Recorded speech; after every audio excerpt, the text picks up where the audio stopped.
ranking. Technical difficulties. Technical difficulties, Every as time. always. Out of our control. This was Phil's fault legitimately this time, the way he set it up. It's okay. Let me lower my chair a little bit high over here for this table. All right, Demons. Oh, they're fun. The warp spawn, the chosen of Slanet, or of the warp gods. Yep. So many names for them. This is going to be fun. I love Demons, as you know. Got the book right here, so we can look into this. Let's get right into it since we're a little bit late. We're a little bit late, and look at how many units there are here compared to Votan. Yeah, we got a lot of units to go through, so we're going to go. Uh-oh, we froze? What? Oh no, did you pull a wire? Did not pull a wire. What's it doing down there? Why is it changing color? Do we lose connection? Is Rogers being bad? What else is new? Did we lose connection? Do you see us? Are we frozen? Frozen? Well, I know the screen still works, just it looks like the camera's frozen. Yeah, so we don't know what happened right now. Try hiding it and showing it again. Yeah, let's try that. Let's try reloading it here. Oh, Rogers. Great connection from Rogers. There we go. Ooh, there we go. Okay. It's going. Blame Rogers, as always, right? Blame Rogers. Rogers' fault. Okay, so let's start with the list. We're going to start with my favorite god. Blood for the blood god. Skulls for the skull throne. Milk for the cornflakes. What? Milk for the cornflakes. You're banned. We're starting with corn. The best god. Anthony's a little hyped up because he's just started a... World Eaters Army. You've started World Eaters. Are you going to get Angron? Probably not, since I don't like using named characters too much. I want it to be my warband. Okay. Customizable. Yep. I guess so. So we have Scarbrand first. You put Scarbrand first. That's fine. We want to start with the big boys. We're going to go in order here anyways. It's in the exact order of the codex. Where do you think Scarbrand is? Because the greater demons in this codex are absolutely amazing. I'm going to tell you right now. I played multiple games with these on TTS. With Matt, I've played against Phil a few times now. Phil actually played today, and you know this is crazy because Phil doesn't play very often, and he tabled somebody today in turn 2 with demons. Yeah. And that's how good they are. If you play them properly, they're ridiculous. But let's go into Scarbrand. The reason why he's not better than a Bloodthirster, because a Bloodthirster is going to be way up there for me, and I'll get to it why.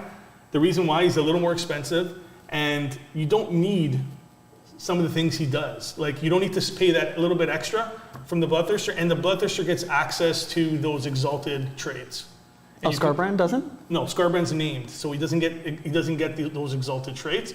So that's a big ding. But at the end of the day, he's still a pretty good model. Where would you put him? Like, you've seen his stat profiles. He's still strong. I'm kind of biased towards him because I just love him through TTS text-to-speech. Scarbrand hates. So I really like him, but I'll tell you right now, he's strong. He's a strong take. He's not a tournament standard. I see what you mean. He costs more. He costs more, and like I said, those exalted traits are going to be very important to take, especially with the Bloodthirster. There's a few combos that we can talk about here. Why are we glitching? I don't know. We're getting live technical difficulties. Are one of the wires loose? No. I'll move this. Maybe that's touching it. It's being finicky with us. I don't know. It looks like it stopped anyways. So just blame Phil. So let's go to the blood. It's doing it again. It's your fault. Maybe it's the mouse? Is it the mouse? God. All right. Do it live. So, Bloodthirster, maybe it's the table, shaking the table too much. Just keep your hands off it. No movements, no sudden movements. Okay, Bloodthirster, let's get into him. Why I think he's tournament standard, because we need to get through this list pretty quickly because you see how many things are on here, right? There's he's 57 units. I will tell you why he's a tournament standard very quickly. He's got access to the exalted traits. There's a lot of exalted traits there's a few that are really good you want to take with him. Usually in the 8th edition you would can only do 8 wounds per phase, which is still a pretty strong one. Now, I think a stronger one for him is being able to fight in top or double your bracket. So basically, he's going to deteriorate a lot slower. And couple that with a relic to give him, is it a relic or a warlord trait? Either way, he would be able. There's a warlord trait for feel no pain, That's and a the warlord relic trait. for something else. So the warlord trait's the one you want to give him. You want to give him the warlord trait with the 5-up feel no pain. That's super strong against this guy who already has a 4-up demon save, 2 shooting, and a 4-up in combat, plus a 5 feel no pain, plus other things. He's really good. And when you couple him and with the fact that we'll get to it later, what he can do with other things in this book, he is definitely a tournament standard. In my opinion, he might be the best, one of the best units in this.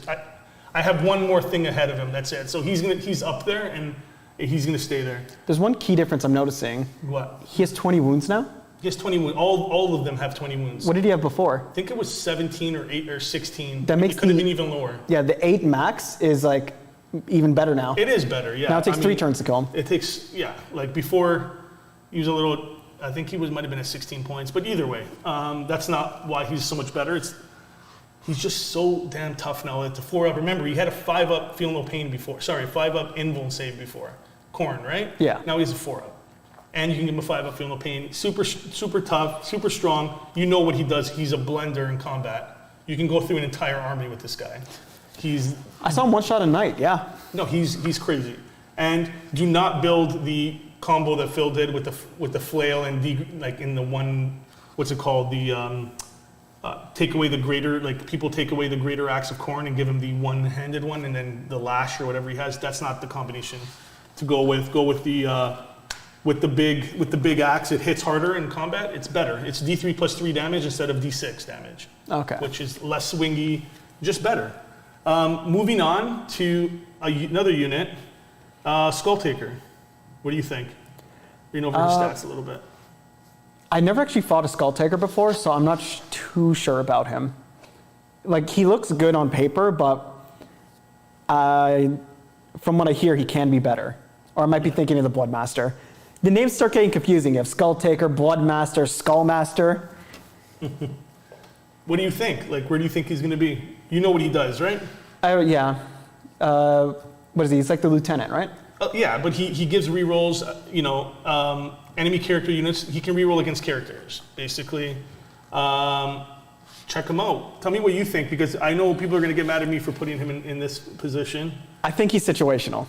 Good, because so do I. And a lot of people think he's a strong take, and I don't, because he's extremely situational. He doesn't give full rerolls, just once. Yeah. No, he's giving rerolls to characters, against enemy characters. Oh, okay. So it's very situational, and it's not like he's giving, when you have Bellacore and all that other stuff, giving rerolls, why would you take this guy? Like, it just, there's better options. Build, unless you're going to go full corn and you want to do like some kind of, if you want to do a scheme where it's like going to be full corn, he could be viable. But in the grand scheme of the Demons book, he is just a situational character. Thematically, he could be cool, since you could take him with a bunch of bloodletters if you're going for like a small guy army. But you're only going to be rerolling against characters. You can reroll hits against characters. Each time an enemy character unit is destroyed, attack made by this increase the range models in Hero of Corn. Like, yeah, I don't know. Situational, yeah. Very situational, in my opinion. Very good with corn, but if you want to bring a blended list, he's not somebody you're going to be looking at. Going into the Bloodmaster. You should know more corn, man. I should know more corn, but I'm into World Eaters. I bought a Start Collecting Chaos, which is all corn, so it's Start Collecting Corn. And it's really cool. And I think he's decent. So the Bloodmaster's the lieutenant guy. You're rerolling ones to wound with him. Yeah. He has some shenanigans. He only has 4 wounds. His weapon is decent. 5 attacks. He's a jacked up bloodletter. How many points is he? He's not that expensive. I don't know why that's flickering. It's driving me crazy. Yeah, I'm noticing that out of the corner of my eye, and it's like... Justin, is it flickering a lot? Justin? Is it flickering a lot? Not really, no. No? Okay. Is it flickering on there too? Oh, now it is, yeah. Okay. I don't know what that is. Do you want to try reset it one more time and see if the blood god helps us here? Or maybe we're talking bad about Corn here and he's just like, screw you guys. I'm saying how much I love Corn. I will go get them Corn blood and just spread it on the table for him. Okay, take it easy. Maybe it's the wire. It's this one, right? Yeah, main camera. Let's try it. Reset. Sorry, Corn. Be nice to us now. I'll be mean to Slanesh for you. Okay, so where do you have the Blood Master? Probably also situation. Most of the HQs are like, why when you could just take a Bloodthirster? Why when you can just take a Bloodthirster? This is a little bit of a difference in points, just slightly. It's slight difference in points, maybe to fill out the HQ slot, but there's a lot of HQs already. You're bringing a lieutenant type of role. Like for what are you going to be doing? They're re-rolling ones. Is he going to be going with bloodletters? Like what are you doing with him really? Like, are you going to pay this amount of points just to get re-rolls on wounds? Is it that important to have this Bloodmaster in there? Not really. You're already going to be deleting whatever you touch in melee. Do you need the bonus? Exactly. They're hitting really hard. You're going to have a bunch of attack. It's just, I'm not paying the points for this guy. I honestly think he's like bad choice or like below situation. Yeah. Or even below situational, like bottom situational. Yeah, I guess he's like a weaker version of the, Skullmaster? Yeah, he is. I'll get used to the names eventually. So I say bad choice. I just do. Look here. Look what we have here. One in each so far. Who's going to be in Don't Take? We'll see. I have a guess. Where do you think Skullmaster goes? I honestly don't really know what he does. He rerolls wounds. He just has. He's on a. What are they called? He's riding a. Were they the beasts of one of those corn? Beasts of Corn, exactly. And he's got a little more range. He can move 10 inches, but he's pretty much doing the same thing. His weapon, the Blade Horn. Sorry, the Blade of Blood. 3 damage, same thing. 3 damage is really nice. It is nice. It's AP -3. That's gonna, blend Terminators even. He's got 5 attacks, so it's decent. He's hitting on 2s. He's not bad. It's just, where do you see these guys coming when you have better, like greater demons coming in? When I think of Corn list right now, I don't really envision these guys in it. Like, he's strong. They're all good in melee. That's kind of their shtick. Yeah, they're good in melee. I'm gonna say re-rolling. I'll put him in situational. Yeah. Or even, I want to put him at the bottom of strong even. I can put him at the bottom of strong for now. His movement helps out a lot. Yeah, he's going to be really, as things start coming in, you're going to see where Corn ranks overall. But right now, we'll put him in strong. He's better, and he gives you more movement too. Like the 10 inches is nice. Going on to the Blood Throne, what do you think? I think it's a really cool model. You think it's good? I do think it's pretty good. Why? Big base, so you could get it, harder to hide, but you could get it around more. Yeah. You could fit in with more enemies, so if you want to multi-charge. Yeah. Good amount of attacks, good wounds, good toughness, and of course, good in melee. Yeah, so, I mean, same thing, rerolling ones, character monster units, mixed attacks, you can reroll the 1. Again, same thing, but more expensive. Well, he also has that ability More expensive. where Bloodletter's near him. Yeah. 6 to hit, automatically wound. Automatically wound. Oh, so does the Skullmaster. They both have that, yeah. That's definitely really nice because Bloodletters get a lot of attacks. Yeah, and the 6s auto wounding are really nice. There's going to be something I'm going to talk about later where you're going to see that kind of works against itself, but for Corn it doesn't. I think he's strong. I think right now we can put him at the bottom of strong. Yeah. I think he's a little more expensive, so I mean he does the same things, right? A little bit less range than the Skullmaster. If you're just taking him for the buffs, the Skullmaster's probably better. Probably, yeah. But he's still good. I think he's good there. He's still a strong take. You're probably not going to take them. I do wonder why they give them a ballistic skill. They only have melee weapons. Just in case they pick up a gun or something. Yeah, we just pick up this bolter and it explodes the gunpowder. You know what these guys are called? That's a flesh hound, but that's a named flesh hound. Yeah. I know they got it from the Karanak. Greek one. Karanak gets the service. It's not bad. It's not like terrible. I think it's situational at best. I'd say a little lower than that. Why? It's a named dog. He's good against psychers. He can deny 2 psychic powers, yeah. Which is really nice. But I'm pretty sure Khorne has a lot of ways to do that already.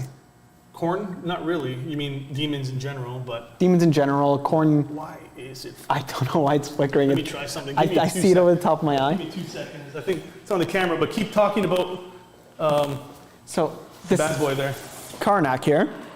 Like, yeah, he could deny twice, which is nice. Always being able to deny is great, especially psychic actions, deny them points. That's an entire turn of them just not getting 3 points.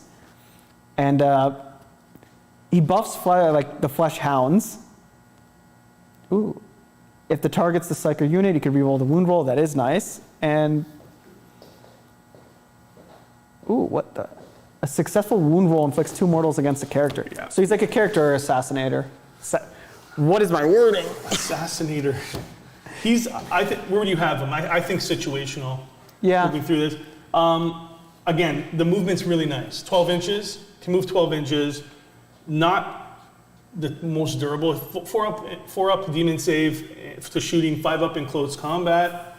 Not that durable with 5 wounds, but you can hide him. You can hide him. Some psychic powers in the middle if you want. Maybe deny ritual, warp ritual in the middle if you want to use them. If they do ritual, you can just run up to the psyker and kill him. But are you going to pay to have just that in the game when there's so many things you can bring? I think it's just a situational kind of thing. Like, yeah, if you're building a Khorne army dedicated to something, could be decent, but if your local meta is like a lot of psychers, he'll be good. Yeah. Like Thousand Suns and stuff, like he'll hurt.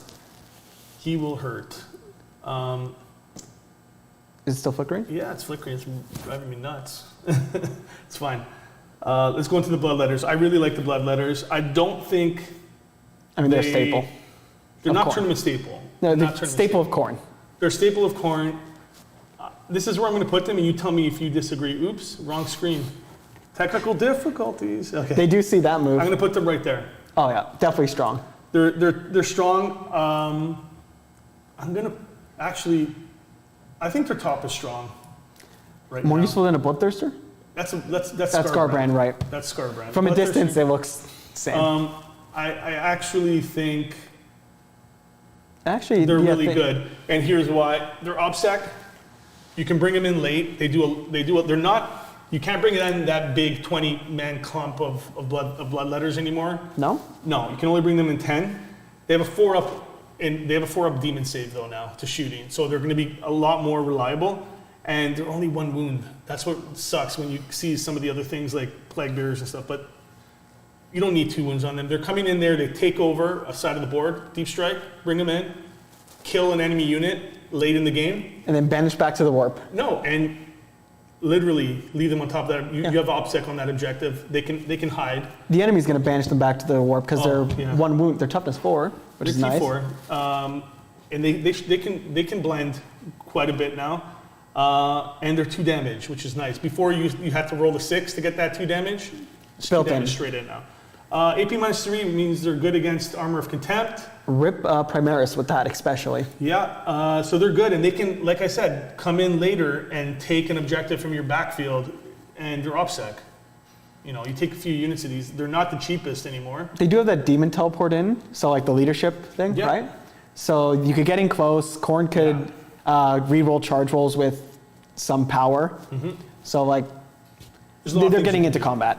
And you can also give them the, with one CP you can spend to give them 3d6 and choose the 2 highest on their charge.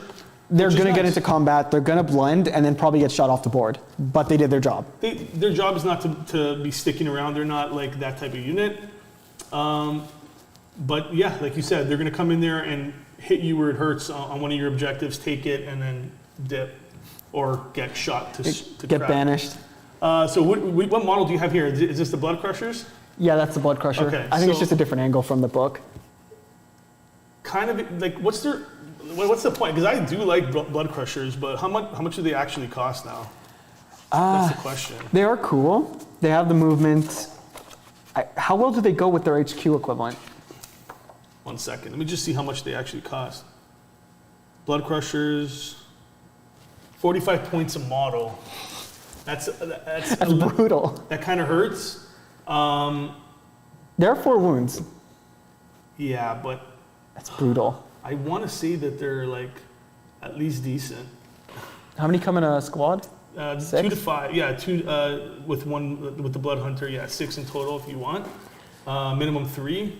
After seeing Votan's bikes, that is not 150 anything. points for 3 almost. 130 points for 3. You get 6 Votan bikes for 180. I want to say they're situational, but I just say they're like kind of like a bad choice because of the points. They're not that bad. Like they have 4 wounds apiece, 10 movement. A lot of attacks. They have a lot of attacks. You know, Maleficent 4. You know, so they're gonna get a bunch of attacks. Bonus to the strength when they charge. They do. They're kind of compare them to like Shining Spears a little bit.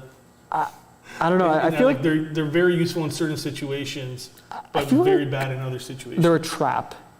You like think? they seem good on paper, but I think they would rather die off before you really get to use them. Yeah. Or just not do enough for that point cost. So you want to say situational? What do you think? Maybe bottom of situational or top of bad choice. I say let's just put them at the bottom of situational right now. I know people are going to get mad at that because a lot of people like that unit. This is our opinion. It is. Flesh Hounds. Here's your boys. Here's my boys. Here's your boys. The Flesh Hounds. Oh, I just love dogs so much. Look at that one. It's melting. They're like honestly. You can bring a squad of them 10, which is kind of annoying. They're 4 up. They have a 4-up save now. No matter what, they're 2 wounds apiece. That is brutal. Marines. They're Space Marines. Well, they're better than Space Marines. They have better armor than Space Marines because they have a 4-up save no matter what into shooting. Yeah, low AP. They're pretty survivable. Toughness 4. Toughness 4. They're T4, so... They're better than Bloodletters, on paper.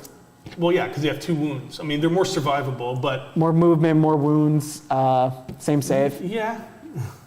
And denying the psychic powers is a big thing. I don't think people are going to just take this, though.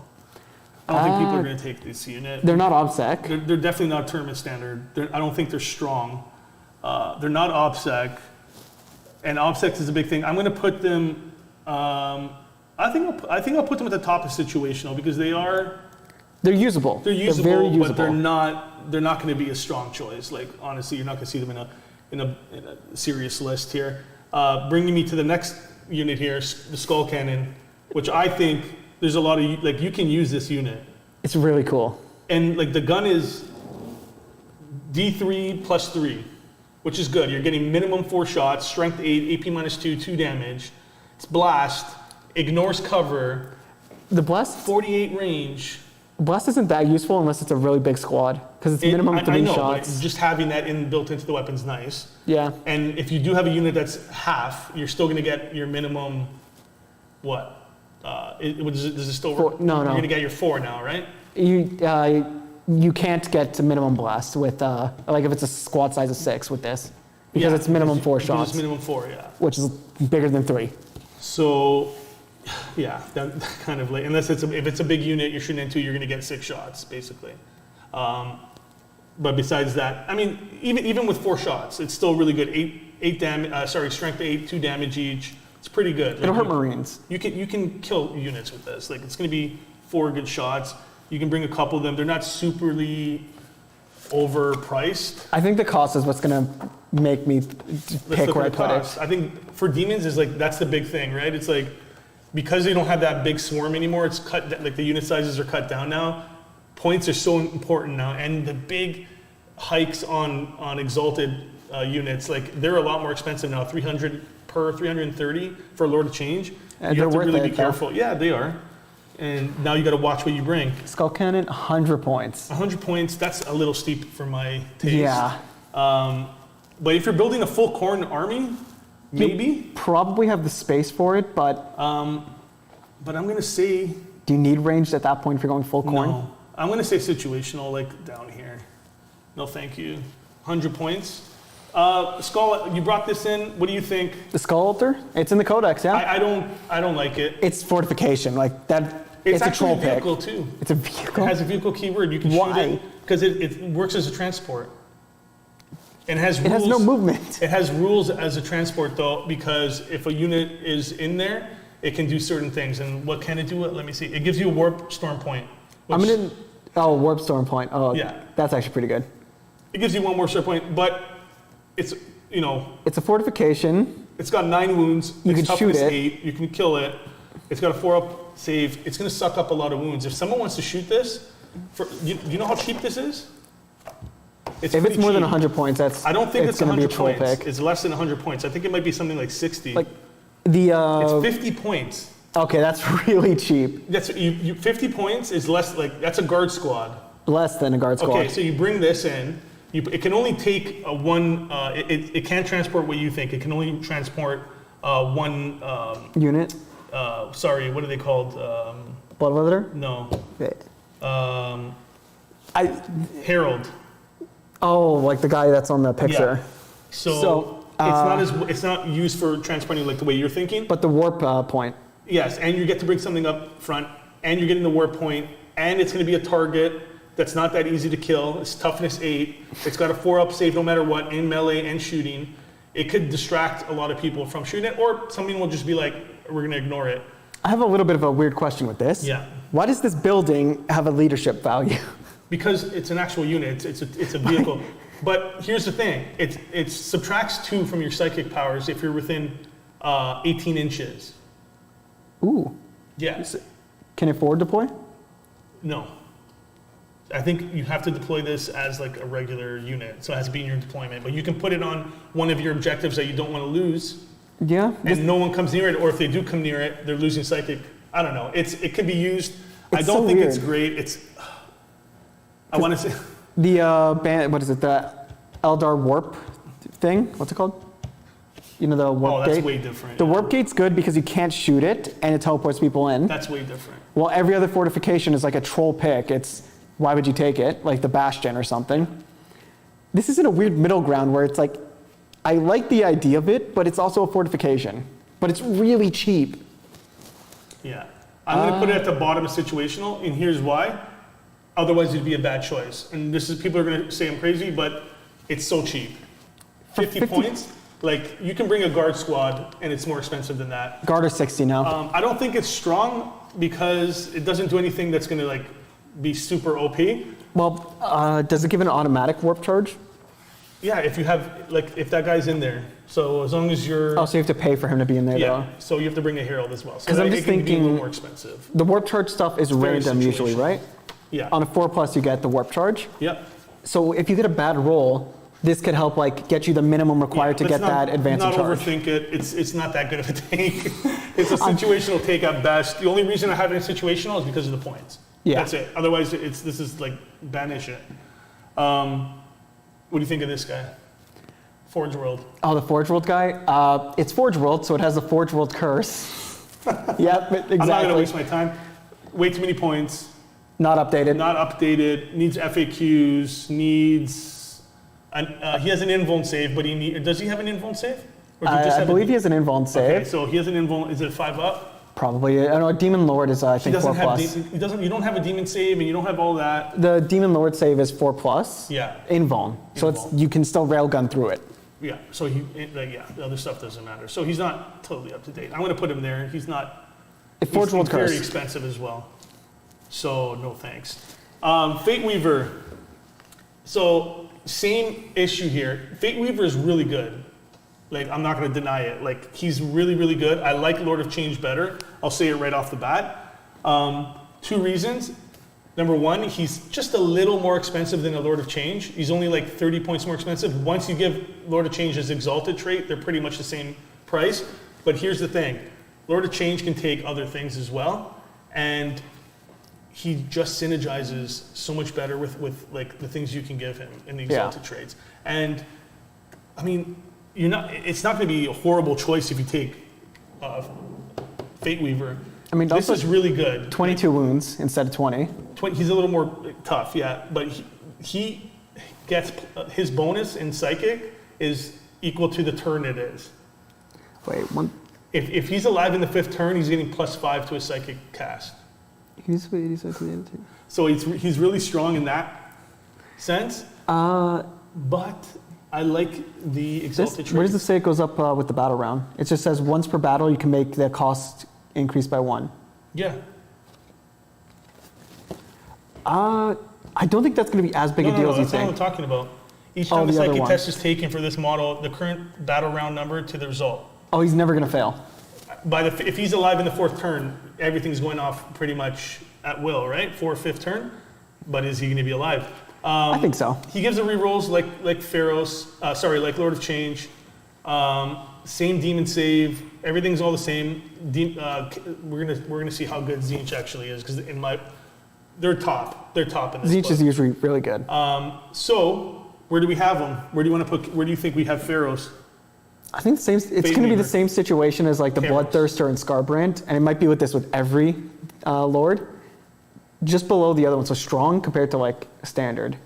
And one other thing you want to be aware of, he does have Pharaoh's, Fate Weaver does have, I keep saying Pharaoh's, Kairos, Fate Weaver has the Warp Locust, so he can summon things in. Oh. So that is a different, I think, okay, now I do think he might be better than the Lord of Change. Some people will disagree with you because he can't take, first of all, let's just say this, his Warlord trait that he can take is probably the one you're going to want to take on the Lord of Change if you decide to take a Warlord trait for the Lord of Change. The 5+ Feel No Pain. Oh. And he doesn't suffer perils to the warp. It's probably the one, just the Feel No Pain along with the 3-up demon save is huge. I would just want the perils for a psychic army because that's nice. Yeah. You're going to be doing a lot. But both of those, so it's not that big of a deal saying that, but I would want to take one of these relics with Pharaohs. I don't know why that is doing that. It's probably Nunzio's fault, but I didn't do anything. Okay, what's going on here? I'm going to blame the camera. Or maybe the wire. I don't know. Which wire, though? Here, well, let me switch to the stream chat. I want to see what people are saying. Where's the mouse? There it is. I have no idea what is going on. If somebody knows what's going on with the flickering, let us know. Because I have no idea. Is it flickering that bad? I have no idea. Most people are probably listening instead of watching. Okay. So, so where do you have Pharaohs? Let's get to it because it's going to get long. Where do you have Kairos, Fate Weaver? Definitely strong. I don't know if he'd be a standard. I think they're both strong. I'm going to put him right here. I kind of like him better than Scarbrand. Yeah, for sure. So I think Scarbrand's more like down here. If we're going to be legit. And where do you have Lord of Change? Ahead of him or behind him? I would put him just behind, personally. I disagree. I strongly disagree. I think it'd be like just behind. I think he's ahead of him. For 30 points, for 2 more wounds and those abilities, I don't know, that's really nice. He has 2+ to his, as long as he's above that, and you can take relics, and you can take anything relics. You want. You can take anything you want with the traits. It's more customizable. Yeah, I mean, Pharaohs is great. Let's not get it wrong here, but I just think Lord of Change a little bit better. It's nothing huge. It's not going to be like if you take Fate Weaver, it's going to be a big difference. But yeah, they just do things a little bit differently. And the summoning is nice, so you wouldn't be wrong. But I think he's there. Changed my mind. I won't. If you have to decide between which one of us is saying something, edge on his side, since he's the Demons player. I just fight demons. So what about the Changeling? I kind of forgot it existed. It's not that good right now, and especially with what's in this Tzeentch Codex. Yeah. You're not gonna want to take him Because rerolling once to wound is, a lieutenant's job here is nothing for what some of these guys can do. So, am I wrong to put him in Do Not Take? Like I said, I forgot he existed. That's how little attention he deserves. He's just gets. I really think he's not good. I'm going to put him in don't take. Well, he's definitely better than the Forge World. Yeah, he's better than him for sure. I'm going to put him in don't take. Like you said, yeah, best case scenario, he's a bad choice. And does it matter at that point? No. Fade Skilling. He actually seemed neat. I don't think he's that bad. Same thing, rerolling wounds. But read that. Tell me what you think about that. I'm going to try to figure out why this is flickering. It's the same thing the Bloodwetters did. Yeah. Or the Skullmaster, Skull Taker, one of them. Yeah. It's just, and when you see, like, listen, the Chariots are really good at this. Like, a lot of people don't like the Blue Scribe, but they like the Fluxmaster, and they all do different things, but to be, like, I don't know where I'm going to put him. It's +1 to a second bear. Let me just look ahead real quick for a second. No, there's no cheating. I'm cheating myself. Where do you rank him right now, knowing that you feel? Like, where do you have him right now? Where would you put him on your list? I'd probably say situational. Really? He's good. I like him. But I don't know. Like, he has high mobility. Tzeentch seems to have a lot of that. I think most of the Tzeentch characters are going to be like situational or wrong screen again. Yeah, wrong screen. They're going to be situational or strong, and I think he's going to be. I think I'll put him like right here. Yeah. Yeah, because they're better than all of these corn models. Well, the only thing I wouldn't. He might be a little expensive. He is, but. That's kind of what's dropping it down in my mind. The price. But he's still strong. It's better than everything there, and he's not situational. You're going to put Scarbrand ahead of him.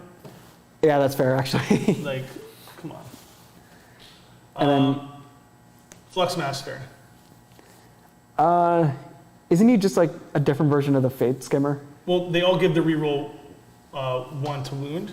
Yep. They all have different abilities here. Did you read these abilities here? This one affects horrors, yeah. So this one is in your command phase, select one friendly horror's core, 6 inches, start of your command phase. Each time the model makes a ranged attack, unmodified hit roll with 6 automatically wins the target. That's really good. If you're Don't horrors use flamers? But no, they're not that. They're assault flamers. They're not okay. They're not auto hitting. So when I hear flamers, I just automatically assume auto hitting because he's good. He's good. Like you're not going to take pink horrors here. You're not going to take pink horrors in this list. I can't wait till we get to horrors. That's going to be horrifying. I really like him. Like I think he's here. He belongs with the other guy to me. Yeah, he's up ahead of him because the re-rolling, the automatic hits for, like, I don't care about the Screamer stuff. He's giving Screamers automatic wounds. When would he ever be near Screamers anyway? Screamers are going to be all over the map. You could, because he moves 14 inches. But you're going to be able to maybe not keep up with them, but who cares about giving Screamers buffs to their wounds? Yeah. Your Pink Hordes, on the other hand, is going to be really good. So it's good. It's a strong take. I'm not going to go overboard with it and like pump them beyond that. I really like the Blue Scribes. Moving on. Have you read this?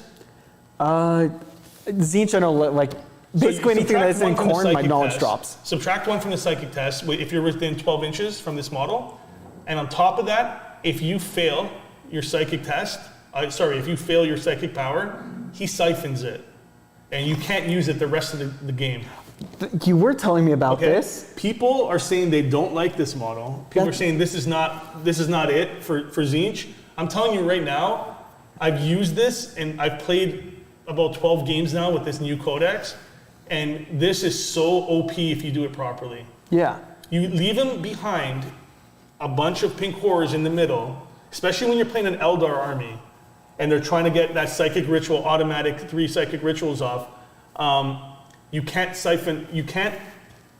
Psychic actions. Psychic actions, but you can if they try to. They can still try to deny those powers, but that psyker that wants to sit in the middle of the field there and cast spells, he can just start. Let me suck your doom away. Yeah. Imagine losing doom. Let me take your doom away. Let me take your whatever. It's powerful, and you're just hiding behind things. Is it OP? No. Imagine you only have one psyker in your army, and it's just there to, like, say, buff Terminators with an extra toughness or something, and you fail one time. Well, there goes that combo. Maybe he takes all your psyker's powers, and now your psyker is just a glorified beat stick. Here's another thing. He rolls 2d6 when he wants to do a psychic test. And you don't have to roll for the psychic test. You just roll 2d6, whatever the number is, that's the psychic power that goes off. It can't be denied, and it just goes off. That is funny. I don't know how useful it'd be. It's pretty good. It is random. swingy. That for me is like the part where it's like, okay, I can't really control him. So in that, it's all going to plan. I have people putting him, like saying he's a don't take. I think he's situational. I put him in strong situational even because... Like, I don't think he's strong. I don't think he's a strong choice because he is a little swingy. Imagine you're fighting an army where they only have 1 or 2 psychers. But that's the thing. And it's just gone. Yes. So if you use him properly and you know how to use him, he can be really strong. I'm going to put him here. Could he go well with one of the like flesh hounds to like make the psychic powers even harder? I don't know if that stacks. I don't know if that's going to stack. Is that you're saying? It's saying if he fails the psychic power, you steal it. Yeah. Or you suck it away. Yeah. So if you make him -1 from one source and -1 from another source. So he's -3? Yeah. Yeah. You're going to be failing a lot of psychic powers. Yeah. That's a good one as well if you want to combo that. If you're going undivided. Yes, of course. I think he's situational. People are putting him lower than that, a lot lower than that, or people are telling me that he's not usable. Doesn't even seem that expensive. He's very usable. He's 90 points. Yeah, like for what he can do, like you said, against a psychic army, he can ruin your day. Even a not psychic army, like when I was playing Votann and I used Grimnir's Fortify, you only have 1 psyker, well, 1 or 2 psychers with not that many powers. If they lose those powers, what are they going to do all game? Changecaster. I couldn't even find a photo of the guy's model like cleanly. Same thing. He has the reroll 1s to wound. So friendly horror core units within 6 inches of this model, starting next command phase. Each time a model that unit makes an attack, unmodified hit rolls of 6 automatically wound the target. It's the same as the Fluxmaster. So he's a cheaper Fluxmaster. He's a little cheaper, yeah. And he's not as mobile. He doesn't have the speed. Basically, he's off the chariot. I think that kind of makes him better since he's a little cheaper. If you're keeping him with pink horrors, the pink horrors already aren't that mobile. Yeah. I still think he's strong. Yeah. Like, I'll put him below here because I do think the speed is really important. It depends how you're using it for me. I just think mobility is important in ninth period. It is, but if you're just sticking with the pink horrors, then who really cares about the mobility? Yeah, and I don't know why they have it like this, but we're going to talk about pink horrors before we talk about blue horrors. Okay, that's in the book. Blue horrors come first. Yeah, I don't know. That's fine. Let's talk about pink horrors, the pinkies. We first saw this, and I was like, I woke up to a paragraph in my DMs of just what pink horrors can do. Because they got me really excited. And I was like, you know what? This is how GW wanted them used from the beginning. Splitting and being able to do that for free. Because in 8th edition, you have to pay for all of that. You have to pay for your blue horse to come in. You have to pay for your brimstone horse to come in. All reinforcements. Yes. And nobody did that because you don't want to pay those extra points to get a blue. What's a blue going to do for you? Nothing. But now, blue horrors have a 4-up demon save that can't be denied by anything or changed. Yes, they suck in close combat as far as their saves go. They go down to a 6. But if somebody's coming up to punch your blue horror in the face, go ahead. Please go across the field and punch my blue horror in my backfield. I don't care. And on top of it, he gets to split on a 4-up. So when you shoot one of these guys, they pop. On a 4-up, they turn into 2 blue horrors. Then you attack the blue horrors on a different phase of attack. It could be shooting or combat. 4-up again, they split into brimstone horrors. They're extremely annoying for your opponent, and they're really fun to use if you're playing them. Because you just see models coming back, and everybody loves bringing models back. Just so it does sound very strong, just to be clear with it, it's like the Necron reanimation, where if you wipe the unit out before they split, they're dead. Here's the thing, don't compare these to Necrons, because they have a 3-up unmodifiable save to shooting. Yeah. You're not going to, I don't care if you put 40 shots from a guard Punisher. Yeah. It's not going to kill 10 pink horrors with a 3-up save. You're it's right. Not happening. It's so just, you might kill like 8, but they're still gonna pop. Some of those are gonna pop, and there's Yeah. gonna be a bunch of blue horrors coming back, and it's just as annoying. And so here's the thing, they lose their OBSEC when they turn into blues. When the whole unit becomes blues or brims, they lose OBSEC. And So they if you can't keep do one- actions anymore. But if you keep one pinky alive, they're doing your stuff. I can imagine a dumb situation now. Let's say you get charged by a melee unit, they kill 9 of the horrors, and now you have more models than them than they have because you're split into more models. I'm not gonna even waste my time. These guys are up here. They're good. I've seen a lot of combos with them, and it's just the cost is built in now. But I'm still like against just giving free stuff.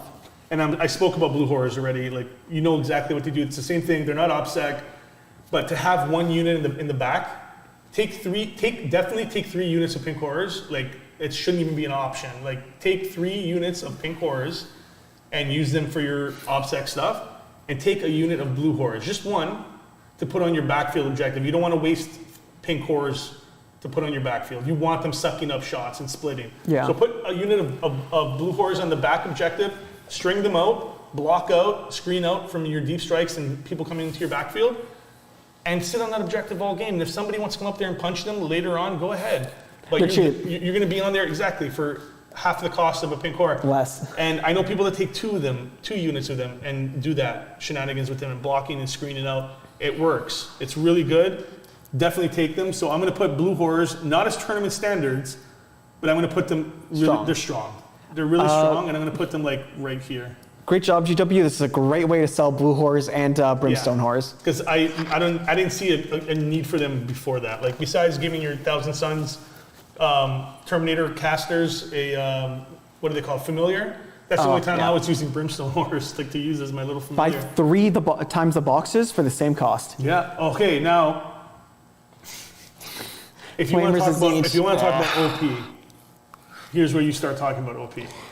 Oh my god. These are the flamers I was thinking about. Do I need to even? They were strong. Waste time. They're right always here. strong. No, these are like right here, right now.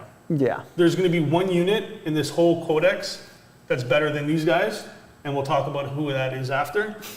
These are stupid strong, and nobody bought them for a long time, and then we opened this book up and we're like, they're just sold out automatically because that's how good they are. D6 plus 3 shots, so you're automatically getting 4 shots with flamers. They obviously are going to do a lot of damage, but should I start talking about the Exalted Flamer because he's so good too? They kind of go together. They do go together. But with the Exalted, basically you're giving them +1 strength, okay? And it's just really good. They're just really good, and you can hide them both because he's a character and you can just hide them and shoot them. But you can't hide the Flamers, but you can hide the Exalted Flamer. Yeah. I would take 2 of these. Bring them with your Flamer groups. They're getting +1, so they're strength 6, auto hitting, AP -2, 1 damage, but that's going to be a lot of damage. If you take 6 of these guys, Wait, the flamer strength user. which is strength 5 plus 1. Is there other ways to 6. buff it? Huh? Is there other ways to give more strength? No. How? I don't know, but there might be a way. I don't think so. I think they're strength 6, AP -2, 1 damage, and they're auto hitting. It's really good. It is really, really good. And it really remember, helps that Be'lakor gets them reroll hits. for Wounds. him. He can reroll his hits Ah, because Be'lakor gives rerolls to characters as well. yeah. Yeah. What I think the most important part is that Tzeentch basically army-wide has a 3+ demon save to shooting. The right side's shooting, right? Yeah. You can talk about that. I know. I'm going to try one thing to stop this flickering. Yeah, let me just go over my opinion with this. Tzeentch seems very anti-shooting because it's basically army-wide 3+ for most of the units. I'm going to cut you out right now. Oh. You can keep going. Talk. Oh yeah, I'm frozen. Yeah, I don't know why I'm moving. But yeah, you army-wide 3+. You're anti-shooting, which means you can get your flamers up. And if it's a shooting army, you could just walk.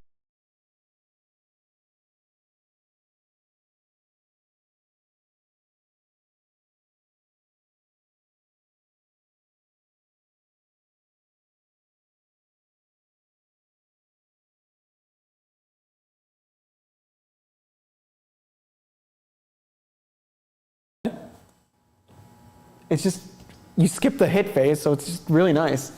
Any shooting army, this is going to be a horror for. It's going to tear right through. Pretty and much. The flamers going up, the pink horrors in the back. Pretty much, and that is why, yeah, that's what we're talking about. Let's see if this works now. Oh, Double is click it this it. one? Main camera. That's a nice frozen shot of you. Please look more at me Okay, molding. so I changed the wire, the cord, whatever you want to call it. Man, I'm tired. And I think this is going to stop. Maybe you might still mold, but we'll see. And darkening eyes. Okay. Got 3 hours of I don't sleep. see any flickering. I think it was the cord. Yeah, probably. It was the cord, faulty cord. Who do you want to blame for this? Your cord. For once, it's you. There you go. I think it's your fault. There you I go. still think it's your fault. Okay. Yeah, it's probably my fault. We'll see. We'll look back at the tape and the footage. Exalted Flamer, we talked about it. Good. Where do you have him? You want him with flamers, so I put him actually just maybe a bit better than flamers. No, you think- kind of want flamers if you take him. Because, remember, these guys are going to be a unit. This guy's one guy. He's a character. You can hide him. He's just buffing his support. Yeah. He's support. His gun's good too. He's very good. I'm going to put him below the pink horns. He's bottom, but he's still very good. And like, look at it. Like, he gives an assault 3, +3, AP -4, 3 damage. Well, 18-inch range, and then his pink fire does more attacks. 2d6. It's 2d6, but Do you want to kill Terminators or Guardsmen? That's basically the choice well, here. I mean, this is an auto-hitting, 1 damage, AP -2. Armor of Contempt is going to kick in. Blue fire doesn't auto hit. No, Blue Fire is really strong. It's 3 damage. It's Assault 3, and it's hitting on 3s, but remember, you do get that reroll 1s if you have Belcor in range. It's really strong. Man, I wonder why he keeps mentioning Belcor. Must be a good unit in this book or something. Okay, let's move on to Screamers. I got really excited. Everybody started, I molded when I saw these. I was so you weren't pissed. the only one that called me and started saying, What the hell is this? this is bullshit, and, what is going on? It's for the They're one not that key good. wording. They're literally not that good. It's just the key wording where it says, instead of advancing. That's where it got me. Okay, they automatically blink. So do Swooping Hawks, and Swooping Hawks are a lot better than they are. They can blend in close combat, but that's not what they're used for. They're used for R&D. Okay, throw them into corners, engage on all fronts. Behind enemy lines would be great. Yep, you get 6 of them. They're always going to. So when you're doing your engage on all fronts, they count as 6. Sorry, when you're doing R&D. Can they do R&D? Why They're not infantry or Well, vehicle. they're not infantry. That's right. But they could do can't R&D do or R&D. engage, They and they can't could do do R&D. behind. I'd say behind enemy lines, because what is it? 4 points for 2 behind. Yeah, they can do engage on all fronts. But here's another thing: flying over those units, you can fly over units. They move 16 inches. You can put them in a good position with your blink, and then go draw a line 16 inches, cross multiple units, and choose one that you want, and do some mortal wounds. So it sounds like the Sun Shark bomber and that chopper Justin uses for AdMech. But there's a key difference that I noticed. You said per model here. Per model. So if you go down to 2 guys, that's 2 4 pluses. 2 mortal wounds. Well, if they start getting chipped down, yeah. Well, with like a Sun Shark bomber, it's just fly over, and it does the dice roll depending on the enemy unit, not your unit. Here's the thing: can a Sun Shark bomber fly there and then disappear and blink somewhere else? No, it can't. Okay, so that's It why can't they're fly a off little the bit board. better. It can fly off the board. It can, yes.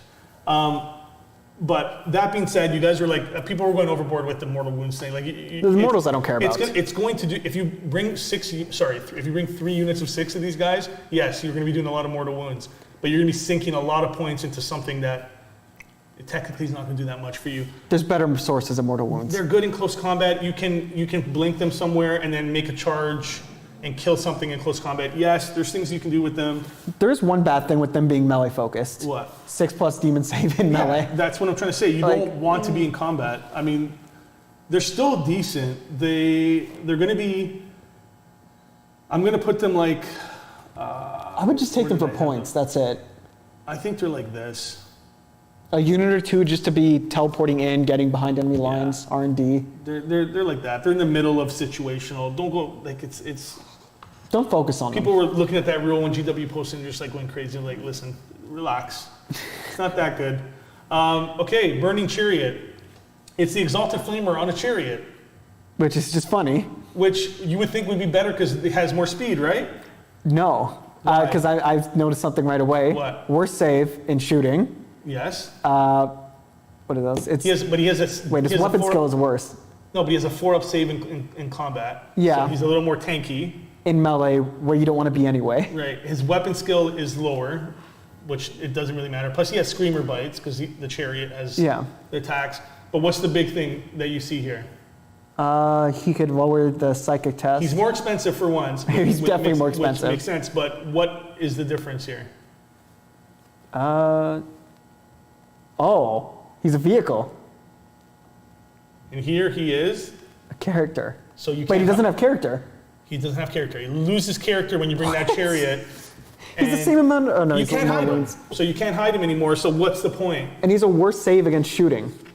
He has a worse save against shooting. He's less survivable. He just has more mobility, and you got to pay for that. Don't take the Burning Chariot. Just listen. What? Listen to Papa Nurgle. Wait a minute. What? Papa Nurgle. No, I'm just joking. Listen to. All according to plan. I don't know where I don't even think he's situational. Like I mean, maybe you do want him in melee since now he could shoot into combat. yeah, he's still good. But, Like, listen, the weapon's good. I'll put him like here.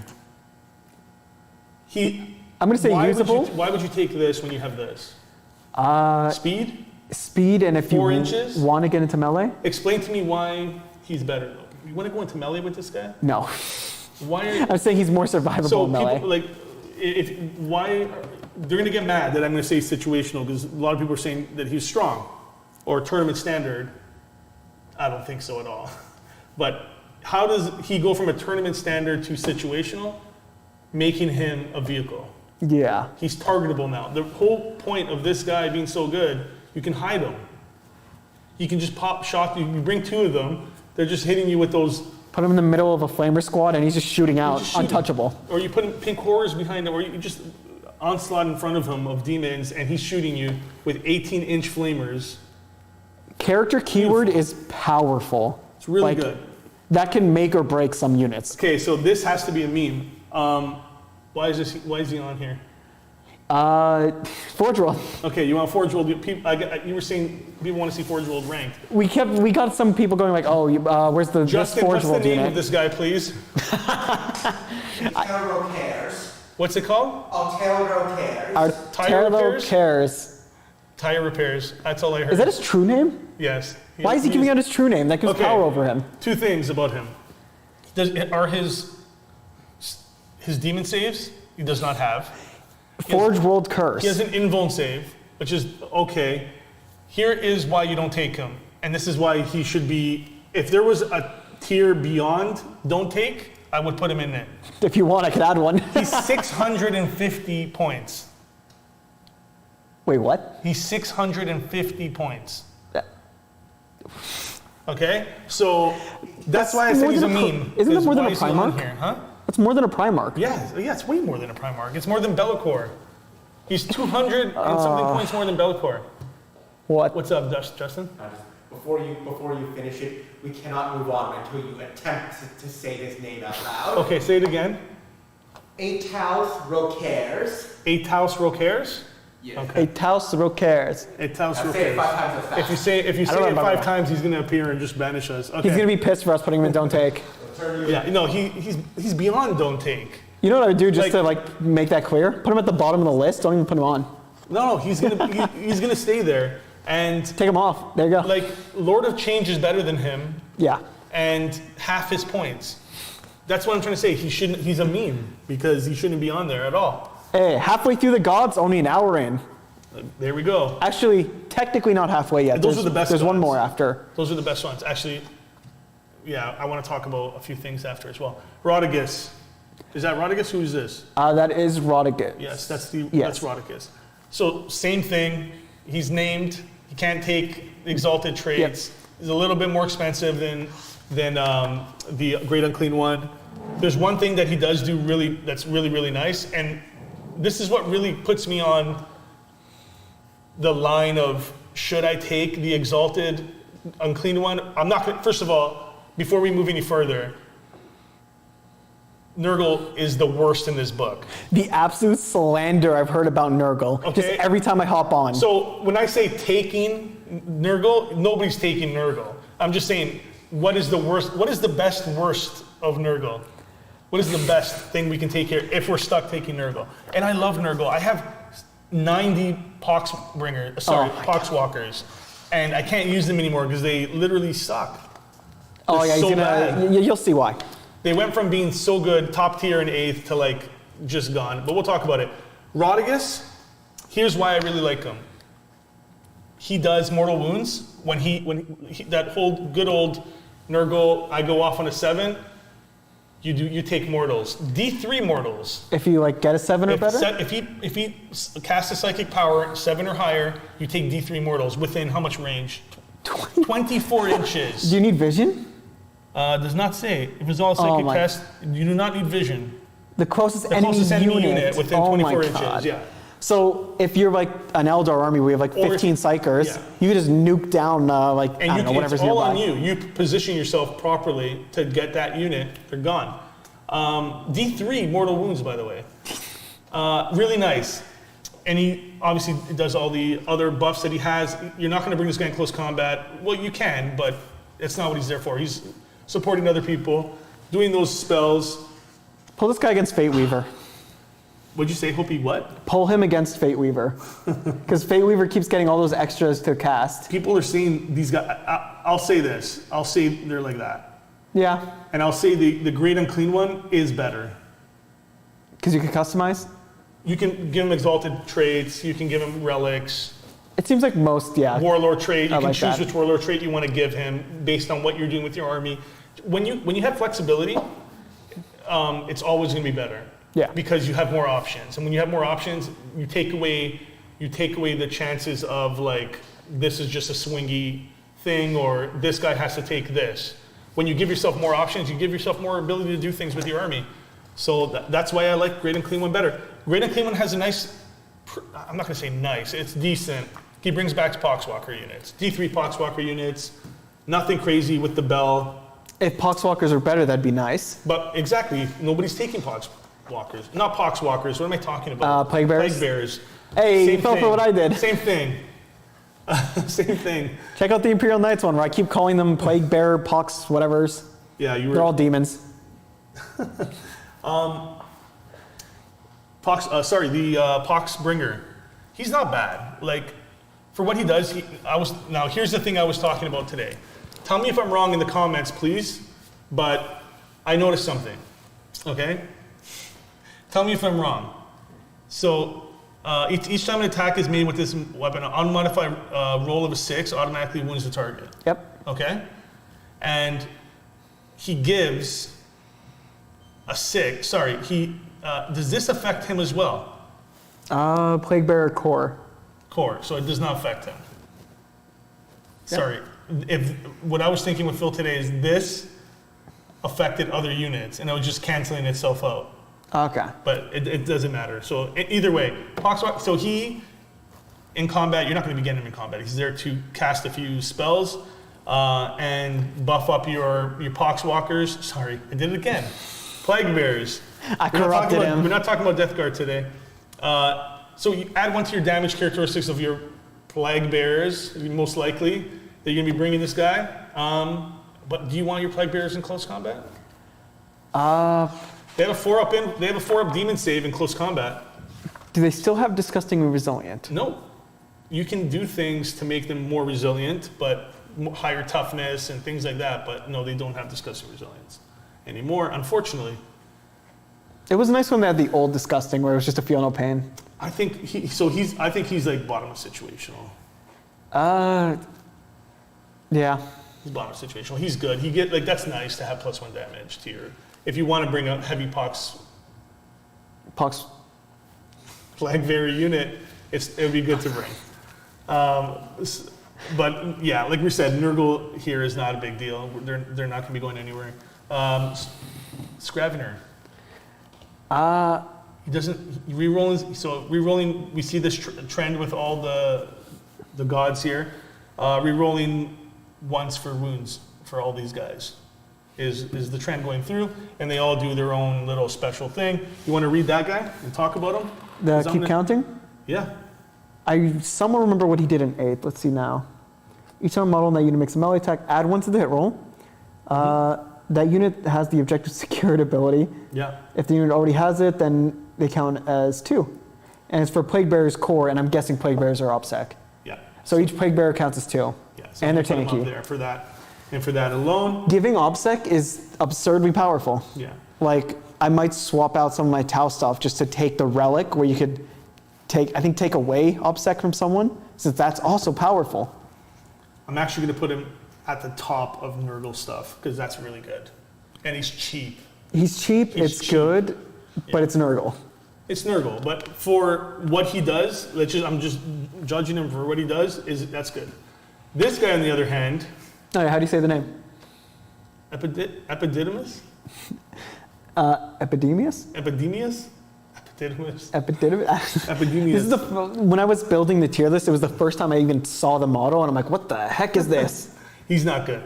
He's just not good. You're not going to use him. He's slow as hell, and the tally, do you like his tally? Do you think that's a powerful thing that Nurgle's going to need? Because I don't. I don't think that's powerful at all. I mean, you think he's like right here, to be honest. I mean, getting an additional point is nice of the Warp Storm. Yeah, but And it's by model destroyed, so you'll get it like every round. 1? It takes some of the randomness out, but it's only 1 point, yeah. I mean, if you have 3 of these guys. I just think if you're bringing, Nurgle's already nerfed, and if you take if that's what you're focusing on, warp points, you're gonna lose. Does Nurgle even have good warp points? Yeah, they're decent. They have some decent things they can use. I don't know, maybe you could take 3 of You him. can also bring Be'lakor, remember, so any extra warp Yeah. points, he can just cast anything he wants anyways. What will be useful if you're only taking Nurgle, I do not know. But if you're only taking it's decent. Nurgle, good you're luck. in trouble, yeah. If you're only taking Nurgle, you're in trouble. Sloppity. Sloppity Bilepiper, he used to be really, really good. Yeah. I used to love the Sloppity Bilepiper. Now, giving the reroll 1s, like we said, as they all do, the Heralds, and add 1 to the move characteristic of models, add 1 to the advanced characteristic rolls for models, and disease of mirth. Let's see what that does. It makes Nurgle faster, which is nice. Unit cannot perform actions. That's pretty good. So he can select the unit and they can't perform actions. Select the unit loses objective secured. Yeah, see, that's good. This is really good. So it makes your army faster while making them, the enemy, less Yeah. objective focused. So they can't perform an action and they lose objective secured. That's really good. I honestly think these guys are like the best thing of their codex. I would only notice one main issue with that. What? So many actions now happen at the end of your turn. How many actions can you think of where it goes through into the enemy's turn? That is true. 'Cause, I like- still have him up there though. You disagree with that? He's still really good. He's good for what they have, yeah, 100%. Oh my god, I hate this model. You don't like the Just- slime? No, I hate the it. snail? No. It just reminds me of like Alice in Wonderland or something. It's just like, Yeah, that's great. no thanks. For some reason, I think it was from my childhood, I hate Alice in Wonderland from the movie, you've even seen it. The animated one, yeah. No, the real movie, the live action movie from like the 90s or early Oh, late yeah, 80s. yeah, I've seen that one too. That disturbed me as a kid when the girl turns into a sheep and she starts going bah. That disturbed me for life. And I hate the Wizard of Oz. People, if you unsubscribe, The first color movie? I just don't like Wizard of Oz. There's something about it. I don't know. Maybe I just don't like dwarves. What do you think of Wotan, sir? No, Yeah, I there don't you like go. Wotan. No, that's not for me. It just gets me depressed. So I don't like seeing snails. Let me save you the time. He's not that good. No, he's He's just not that good. more expensive than the guys who do Yeah. better stuff. And I mean, you can read his special thing. He gives the reroll 1s as well. He's like just a bad choice, bottom of bad Also, look choice. at I wouldn't say area he's terrain. like don't take. he gives difficult terrain, like he turns terrain into difficult. It's very situational, but bad situational. Difficult terrain is kind of pointless at this point. So many people ignore difficult. He's just weird. Like, just a weird model, like whatever. Hey, cool, I'm gonna make this all rocky and nurgly. Great, I ignore that again. My boys, the Plague Bears. What did they do to you guys? Okay, so. I'm kind of happy about them getting nerfed so much because they were a huge pain, but not like this. So let's just start with saying that they're 2 wounds now. And if they kept the old rules, holy crap, how good these guys would be. If I could bring 30 of these guys with 2 wounds. They were unkillable. They would be super unkillable. Wait, you can only take 10 now. Yeah, you can only take 10. That's pointless. What? Exactly. They have a 5-up in close combat demon save, 4-up in shooting. Toughness 5, that did get increased from toughness 4 in the recent codex, but they have no more plague of whatever it was, flies, plague of flies or whatever it was. Plague of flies. The -1 to hit when they're above 20, because that doesn't exist anymore, they're only 10. And no disgusting resilience. No disgusting resilience. They are just 5-up and 4-up demon save. 2 wounds. They have no abilities. They're just not that good. They lost everything. They're stripped. When you compare that, now here's when people are going to be like, that's pretty tough. That's tougher than a Space Marine. Yeah. Compare these to the pink horrors now. Who would you rather have? The pink horrors are basically 3 wounds. Exactly. Basically. And you could revive them. 3 wounds, and their lesser half, when they turn into blues, still have the same save they do. Oh, 4 wounds if you count brimstones. Or 5. One wound apiece. 1, 2, because it splits into 4. 2 brims, which split into 2 blues into 2 brimstones. Yeah. If you get it. If you get it, yeah. But like, that's a lot of wounds. The blue horrors have a 4-up to shooting. These guys have a 4-up straight up. So that's how tough the pink horrors are. They might get nerfed, but as of now, pink horrors are good, and like they're revivable. So, oh cool, you killed the brimstone. I'm going all the way back to the pink step. You can bring these guys back, like I said, with the bell, but you can also make them hit better with that other guy. They're going to be bottom. I think they're like this. Do you disagree? Or maybe like that. I'll go like this. To me, I would even put more of Nurgle in like bad choice than like what we have so far. You think? It's just you're not going to use Nurgle. Like they're just like they're not. It's not even that they're horrible. They're just so mediocre. Yeah. It's not like this stuff's horrible. It's just like when you compare it to Tzeentch and Slanesh and Khorne, it's just like, why aren't you as good? I'm thinking like, can they really keep up with like Screamers or the Skull Cannon or like all that stuff? Like, can they really keep up with them enough to be in the same tier as them? They're just a little more tanky, whatever, but let's move to the next one. I think that's good where they are right now, in just mid tier. Some of my favorite models. Nurglings. The little guys. What do you think? The little ankle biters. They're cheap. Cheap, do they still have 4 wounds? They do. Yeah, they still have 4 wounds. 3 minimum in a squad. They're as cheap as you can get for this codex. You could practically hoard them better than the Plague Bearers, because 3 wounds, they go up to 9. Mm-hmm. That's more wounds than you get with 10 of the Plague Bearers. Or, yeah, it is. Just looking at their stuff, like they're decent. They're not like, they're usable. I think they're good. They're squishy. Are they strong? Can you still forward deploy them? Yes, you can. Okay, so that's really good. I like that. They're still good in my opinion. I think these are probably the best unit in the book. That's pretty funny. Mostly unchanged from before. Mostly. And when I say the best unit in the book, I mean the best Nurgle unit in the book. The best Nurgle, yeah, the best rotting corpse. I will put these guys pretty high, actually. I think they're like. Do you think they're better than Screamers? I think so. After the way you explained Screamers, yeah, they're definitely better. I think they're like this.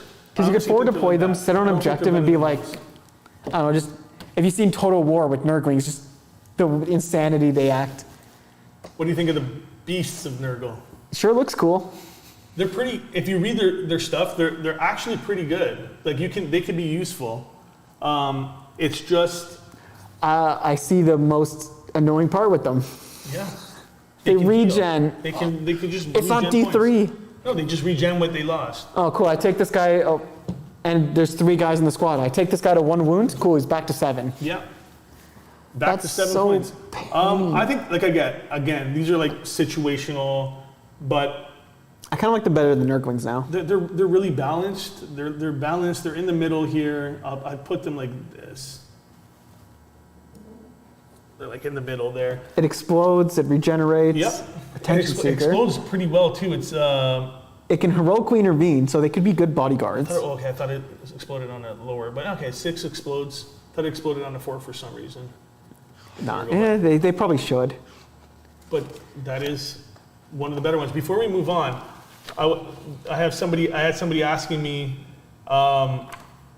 with the best combo with the Lord of Change.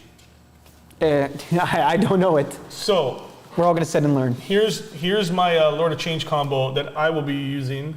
While you do that, let me check the chat. Yeah, go for it. Ask me if anybody has any questions, because we haven't been able to check in a second. Sculptor can be manifested. Sculptor can be manifested. Oh wow, I did not know that. Anthony died a rip in peace. What did you say? I think it was when we were frozen before. Oh. Most of what he said was cut out. Uh-oh. It's okay. You want to hear my rant? You didn't miss anything. Oh, and I was talking about the Flamers. Basically, they're good against shooting armies. That's it. They have a 3+ invuln against them, against shooting, and they automatically hit. They can nuke whatever they hit. Yeah. That's about it. So my combo that I want to take with Lord of Change is very simple. You want to take this, in my opinion, like not everybody's going to be doing the same thing. A lot of people like the extra mortal wound. So anything that takes a mortal wound from Lord of Change or from the Exalted Lord of Change on a 2-up takes an additional mortal. Oh, it's not automatic anymore? It's not automatic anymore, so you have to do a 2-up. It's nice, but I think the minus subtract 1 to hit on the attacks is nice as well, but it's only in shooting. It's only in shooting, so it kind of like meh for me, so I lean more on to the extra mortal wounds, just dish out some more mortals. Yeah, that's always nice. For his exalted trait. I don't care about the regenning, what's it called, CP, not for me. It rarely goes off, I find. It's a 4-up, it's just like, I'd rather give him something that he just has. And it's gonna be more useful. And I like to take Tyrant of the Warp for his Warlord trait, because he gets the 5-up, feel no pain, and he gets the, he can't suffer perils, which is huge. And the bigger and funner thing that I take with him from the Relics of Tzeentch is a Soul Eater Staff. It already sounds cool. So each time an enemy model is destroyed by this mortal, each time an enemy model is destroyed by a mortal wound inflicted as a result of a psychic power manifested by the bear, roll a d6. On a 4-up, the bear regains 1 lost wound. What? The bear cannot regen more than 6 lost wounds in a psychic phase as a result of this ability. You understand how much regen can come on this guy? Considering they have 20 wounds. Yes. Oh my. So that's my God. combo for him. It's going to be used in tournaments. You're going to see it everywhere. If you don't think if you have a better combo than that, let me know in the comments. I'm not saying it's. You could do a Tzeentch detachment and a Khorne detachment, right? Yep. So you could do like a Tzeentch combo and a Khorne combo, yeah, but that's a lot of CP. It is a lot of CP. Let's move on to some fast attacks. Plague drones. They're fast not attack. Bad. They're the fastest unit for Nurgle. They move 10, or am I lying here? Yeah, they do. Faster? I don't think so. I don't think anything moves faster than that. I don't even think Rodigus moves. I think the next closest was 8. Yeah. So they're the fastest, which makes sense. They're flying. They're flying. They're not hitting you like super hard. They just move around the board. They can do things for you like that. The mobilities really makes them what makes them good. And if you can spawn them in somewhere, do some damage, manifest. it'd be nice. They fill out the fast attack slot if you're going pure Nurgle, so you do kind of need them. Yeah, and like I said, the speed is great. Adding one to leadership and models, like the Instrument of Chaos and the Demon Icon, like built in now, but they've made them so generic and just like. I'm just kind of meh with them. Yeah. I'm like, okay, yeah, they exist. Yeah, there's nothing special about these guys. Like they're not going to do anything specific for you, but like they're just Assault D3, which is swingy. That's the death heads there. Oh, you love D3. So, yeah. Oh yeah, it's amazing. And they have plague swords. They're just there. Like they're not crazy expensive either. You can bring a unit of these. They're pretty tough. They have 5 wounds, 4 up to shooting, 5 up in close combat. So they can stick around, and they're pretty pesky. Like 5 wounds is not easy when you take 3 of these guys. You know, I wouldn't take 6. I would take maybe 2 units or 3. I like them. I think they're, if the book was a little closer to 8th. Yeah, these guys, like, no. Like if this unit was a little more jacked with like hitting abilities, I think they'd be really, really good. But Nurgle seems to just be lacking abilities across the army. I'm putting them top of, Better than Nurgle? not top of the list, but they're really good. Like out of all these here, I would take them over all of that. They're amazing. definitely better than the Nurglings. Yeah. What do you think? Like I said, I'm just mad on them. They exist. They're there. You're a man. They're fine. Why do you have this cookie game still going? What's eating your cookie? Those are called wrinklers. He clicked Cookie Clicker. Yes, I'm playing Cookie Clicker again. I'm in 2012. All right. So you're playing games even when you're not playing games. It was one of the biggest idol. Let's talk about this before we get off of Nurgle because I'm sick of them. You're sick of Nurgle? Yeah. You're not infected enough yet. You're not happy. You're infected. With Nurgle's like So what do you think of the? What do you think of the? People want to see that ranked as well. The fortification? Yeah. It buffs the plague bearers more. Now we know you could like manifest it in. Yeah, it's warp locus. It's warp locus. It's got warp locus, yeah. It's hard to hit. It's got shroud of flies. There it is. Shroud of flies. I found where it went. The flies just flew to the terrain. Subtract 1 to the hit rolls. Okay, so these guys are better than. So it's technically squishier than the. Yeah, it's actually 3 to Bloodcorn shooting. one. Yeah. So 3 and a 4, 4 demon save, 3 to shooting, 4 to combat. On a 2 to 5, the enemy suffers 1 mortal wound. On a 6, the enemy suffers D3 mortals. It's not that bad. Yeah. What's the range on that? But it's buffing plague bearers. Yeah. That's about it. It's just, and like you said, plague bearers are not good anymore. during deployment, when you set up this unit, you can set up anywhere on the battlefield. So it's like you can set it up the same way as you set up a warp gate. It could be funny putting it on like the objective in the middle. So now they have to rather walk into it or walk around it. And shooting, it's going to be annoying. Let's see how much more expensive it is than the Chaos one. If it's more than 50, it's no. The Chaos Altar is like very situational, but it's fun. But like, blood. I want to put it higher because it's just so fun. Where is it? 75 points? No. Why does it cost so much more? I don't know about that. 50% more for what? It is more survivable. Kind of. No, it's -1 to hit. It's got 3/4. But it does do mortals It spams mortals. to a unit it's engagement with. What if you just kill it? Yeah, if you just charge it and kill it, it's dead. Yeah, it has to be engaged. Like, who's going to be in engagement range of it? That's the question. You could put it on the objective in the middle. Yeah, but who's going to come? Like, I'm still going to stay out of engagement range of it. It just makes it more annoying. Yeah, I know. I'm going to say bad choice. Sorry. Yeah. Sorry. Sorry, I'll put the slug, festering I'll put the pus slug tree. last. Okay, enough Nurgle. Let's go into somebody. Rock and roll. Let's go into. Oh, we have one more Nurgle. We have one more. Oh yeah, the Forge World. I wonder where the Forge World's going. Do I need to explain why he's bad? Something the bloated. That's all I remember about him. And the point values, and just don't take Forge World demons right now. Scabiathrax. Do not take Forge World demons. Forge World. They are so OP in points. I'd say it with me now. Forge World Curse. Forge World Curse, yeah. Anybody asking questions here? Being able to. That was for the Beast of Nurgle. Oh, the Beast of Nurgle, okay. Yep, we're on to the Warp Margarita Dust says Rock she and wants Roll. to hear Anthony rant again. Yeah, with the Flamers, I said that before. Okay. All right, so let's go into this. Slanesh. Yeah, let's go into some sex demons. The Prince of what? I forget now. What? The Slanesh is the Prince of something. Prince of Purple? Prince of Darkness, I think they call him. Prince of Darkness. I don't know. I don't remember. I think the Shadow is, you're talking about the Be'lakor. But Maybe. let's talk about these guys first. What do you think about Hellbane? Where do you have him? It's Him. they. They. It's the same thing as all the other ones. It's a named version of the exalt the demon. Like, so again, yeah, like you can't take.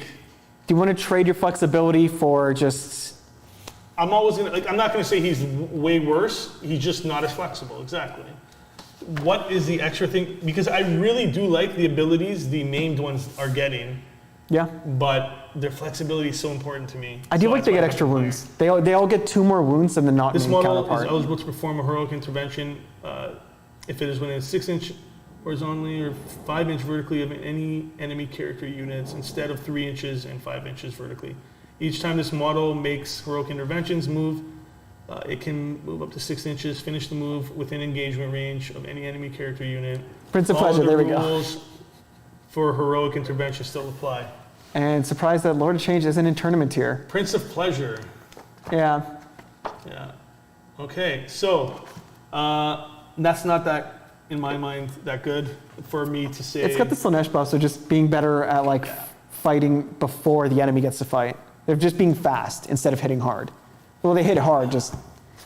What is Slanesh usually? Like, gets through armor, but is a glass cannon? Situational. I'm going to put it like right here. He's better than all of this stuff. Better than Nurgle. He's very situational, and he's more expensive. Moving through this, Keeper of Secrets is a lot better. Because... Flexible. The flexibility, the warlord trait... Flexible in a lot of ways. Flexible in a lot of ways. Oh my God, Anthony. He's... Even with demons? Can you think about that? Okay. God. All right. Anthony's one of the dark parts of the internet. I need the warp dust. The warp dust. Anthony's been snorting too many lines of, what is it? It's resin? warp dust. Resin? Oh, no, plastic. I've been, filing a lot of terrain, so I'm just getting that plastic dust everywhere. 600 grit or something. So yeah, you're high on the warp dust. Okay, so Keeper of Secrets is going to be a lot higher for me. You can see how hard they are good in close combat, even though that's not what you're going to be doing with them.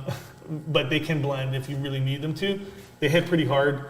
Well, what do you do with the Keeper of Secrets otherwise? Well, you can cast spells. You can buff units. They have a lot of abilities. They can blink around the board. That's expensive to keep back. Yeah, and it's not one of my favorite. Like, I'm going to be taking Khorne and I'm going to be taking Tzeentch over both Nurgle and Slanesh, but Slanesh is better than Nurgle. But so is everything else and other codexes. So, so the Keeper of Secrets, the actual Keeper of Secrets that we can buff, I'm going to say is a strong choice. I'll put them. What do you think about right here? And strong? Yeah. Yeah. It is an exalted demon that you can buff up a lot. And I know Slanesh has some nice warp points. The warp points. Where did I put the blue horrors? I think didn't you put them below the pink horrors? Yeah, pink horrors are in there. Where are my blue horrors? Well, they weren't strong before. They're right here. I had them. Like you said, everyone's going to keep a unit or two of them back. They're fine. So that's where I have my Keeper of Secrets. What do you think about this? I love the harp. Read it, because it's really, really good. Yeah, it's a buffer, right? Yeah, read it out for everybody. Any double suffers a peril, which is nice. Oh, it's only enemies, not everyone. Read it out loud. Well, friendly legionnaire, Demonica Slanesh. Anthony was one of the people in school that when the teacher got to you, you didn't want to read, right? Half the time I did. You pretended to have a nosebleed and run out the room? I did actually get a nosebleed one time while reading. What kind of book were you reading? I don't remember now. Daemons. Harmonic alignment. In your command phase, select one model with this ability from your army and one friendly Slanesh core from your army within 6 inches. I'm going to tell you where it goes before. You can just read about it. You can return one destroyed model from the unit to the battlefield with full wounds remaining. Yes. If that it's an infantry unit, you can return D3 destroyed. Yeah. These models cannot be set up with engagement range unless they're already in. That is, wait. It just says any core. Yeah. So, wait, aren't some of the vehicles core? Or like chariots? Yep. So what does it do? That's so It just strong. brings it back. Like, and doubles, for perils, any is a double. Any double is a perils. So like 2 5s. Makes any double a perils and brings back units. And it brings back units. Automatic. And it's cheap. it's dirt cheap. And take 3. who cares what it does? Like, do we even care what your profile does? Like, at this point, it does have a nice weapon. It's pretty good, yeah. Like, it's got a las cannon. Exactly. D3+3, one shot. I have it at the top of strong. Do you disagree with me? No. Reviving is powerful because it's like your army ruin points. It's very points. Powerful. It's very powerful. Let's talk about the mask. The mask of Slaanesh. Forever stuck dancing. What do you think? It's a named character, so it's the same Everything's thing. rerolling wounds. So all these characters from, like I said, from each one rerolls wounds. It's this part here that is a little bit different. Each time this model makes a normal move, advance or break. And until that move is finished, the model can move horizontally through models and terrain. Oh, so it basically has breachable. It's breachable. Or like Titanic. It has Titanic and breachable. Yeah. Can't move on top, of course, or like it can't end on top. It can also charge when it fell back. After it falls back. So which is really nice. It's nice. It doesn't hit that hard in close combat, though. It's a marine mulcher. Yeah. 6 attacks, AP3, 2 damage. It's only 2 damage. Yeah. Add 1 to the attack hit rolls for stuff. Each time model you make a melee attack. So each time you get attacked, subtract 1, and each time you attack, add 1. Yeah. I just think, like, honestly, a lot of these are just like. It's nice. It follows Slaanesh's themes. I'm going to put it at the bottom of situational. It just, I mean, it's very inclusive to itself. Like, it's not giving crazy buffs out or anything like that. It's mostly there for itself. Yeah. And we know how that works out with demons. They need to be together. Unite. Funny enough, because they all hate each other. So you called, what did you say? What did you call this model before? I can't pronounce the name at all. Try to just tell everybody what this is called. I said the woman riding a man. No, the woman. Literally, she's on top of him, just riding his shoulders with a whip. Oh man!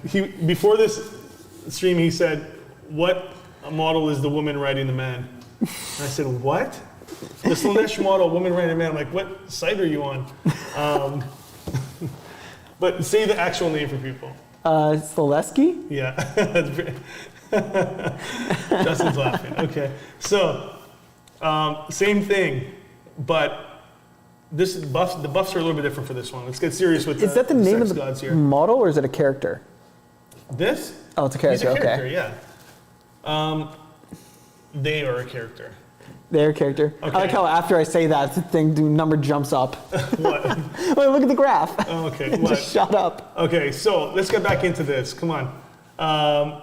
Each time a model in the unit makes an attack, we roll the hit rolls. While a friendly legion Slaanesh units are within 6 inches, models each, when it makes an attack, you can reroll the wound roll of a 1. So you get reroll wounds, reroll hits of 1s. Wow, that looks expensive though. Pretty good. Check the points for me. Let me check. Where do you have them on, like, off the bat? Well, not looking at points, I'd put it in strong since it's buffing while being a character that can hide despite being like 10 inches tall. I like the reroll ones and to hit and wound. Let's see how much it costs. The main issue, like, for me, 200 points. 200. 200 points is steep when you're bringing. Does it even want you're to bringing be exalted? You need exalted demons in your list to like be effective. It has a nice melee weapon. If you want to be really competitive, you need Be'lakor as well. So 200 points is really steep, in my opinion. It's not that bad. When you consider a pink horror is 150 points for 10. But what are they doing? What is this doing for you besides the rerolls and the buffing? Like, is it that good in close combat? Not really. I'd say yes. Really? It could mulch Terminators. 12 attacks with Maleficent? Yeah, but the Malefic whip, whatever it is, Scourging Whip, is anti-infantry, while the main weapon is like, if anything, anti-gravis armor. Yeah, 8.3. So where would you put it? The rerolling is really nice, like hits and wounds with a lot of attacks for everyone else. Maybe bottom of strong? Bottom of strong, really? I have it more mid-situational. Mid-situational? Yeah. I like the price makes you want to put like, I'd say top situational. Like this? I'd say it's better than the Beast of Nurgle. You think so? Yeah. like this. They're so expensive though. It is expensive. That's why I don't want to say it's better than the It's re-rolling, blood and rusher you guy. have to like kind of, I don't know. You're gonna have to like build Slightly play around slightly. it. You have to kind of build around that if you're gonna use it. It's useful. It gives 2 re-rolls. It's really nice. But like I said, 200 points. Is You're hitting on lot. 2s, so which is nice. Most stuff you're gonna be winning on like 3s. It's in situational, so it's not strong. I think we're good anywhere we put it. This used to be really good. I used to use this all the time with my my demon suit. The mirror. The mirror. Where do you think this is now? Did they strip it because of how strong it was? You can reroll 1s to wound. Same thing. On a 2+, the wound is not so. Each time this model, it's not bad. Each time this model would lose a wound as a result of a mortal wound, on a D6 2+, it's gone. A 2+. 2+ mortal wounds. This thing shrugs it. I say that's really good already It because is. people pick Emperor's Chosen for Custodes just for the 4+ against mortals. No, but this is just for this unit. Yeah. So It is you can just put this this in unit. the front, and It has to take the smites. well, if they don't position themselves properly, it's going to be very hard that this doesn't take the smites, and you're just going like smite 2 up, 2 up, 2 up, 2 up, and The only issue with that is it's the closest model, so they could just shoot it. So like, because it's a character, so But you smites can are hide first. it. Smites are first. But do you really want to throw a character out just for that? To take maybe one round of smites? I'm just saying you can still, It has a use. you can hide it too, put it behind some things, eventually it gets to it, it can suck up some mortal wounds for you. Yeah. And just not being able to take mortals is nice. I just don't think it's good beyond that. Half the Yeah. movement roll of the characters, like it does a bunch of things that are really like, it used to do morale trickery as well. Half the movement characteristic models in that unit. Each time a model in this unit makes an attack, subtract 1 from the attack roll. So you're just like debuffing other guys, but it's not that useful. Where do you Yeah. have it? Probably situational. Bottom of situation. Like, I'm gonna give I you a think it's little more hint. useful than the mask. Well, I see you moving a bad choice. But I kind of think it's more useful than the mask. The mask? Yeah, the dancer I don't for think so. Slaanesh. Because the dancer for Slaanesh is very for themselves. Well, at least the mirror, we already thought up that one thing. Just have it eat the smites. I'll put it here then. I'll put it to make you happy. They're right beside each other. 'Cause It's those are your tier list, not mine. That's interchangeable, Yeah. right? That's interchangeable. So Like I said, last and top, but I think it's more closer to a bad choice. if you have to pick what one of us are saying, lean on Claudio because he plays the army, I fight the army. So we don't have the same knowledge. And I'm an ITC player. You're a TTS aficionado. No, I'm just kidding. You play enough. Tournament. Getting better. What do you think? Tournament bringer. Tell me your thoughts, man. Well, the most annoying thing with this Torment is it's the same bringer. model as other stuff in here. You can see later on in our list, we have like 4 of the same picture, well, 2 and 2, because it's the same model, just different name. It is the same model. Thank you, GW. There's nothing you can do about it. No way to distinguish it. But we have it right here. We're just going to say this is the one. So Torment Bringer. I like it. You can't hide it though. We're going to talk about here. This is the way we're going to do it because do we have 2 of each? Yes. Okay. So this is the actual Torment Bringer. You can't hide it. No, it's because it's above 12 wounds. But it's better than you think. It can do a lot of damage. Yeah. Did I pick the right one? Yeah, I did. Multi-attacks hit rolls. So you're adding 1 to the attacks hit rolls. Reroll wounds rolls of a 1. It's fast as hell. All Slaanesh core. All Slaanesh core get reroll wound rolls of 1 and add 1 to the attacks hits. Yeah.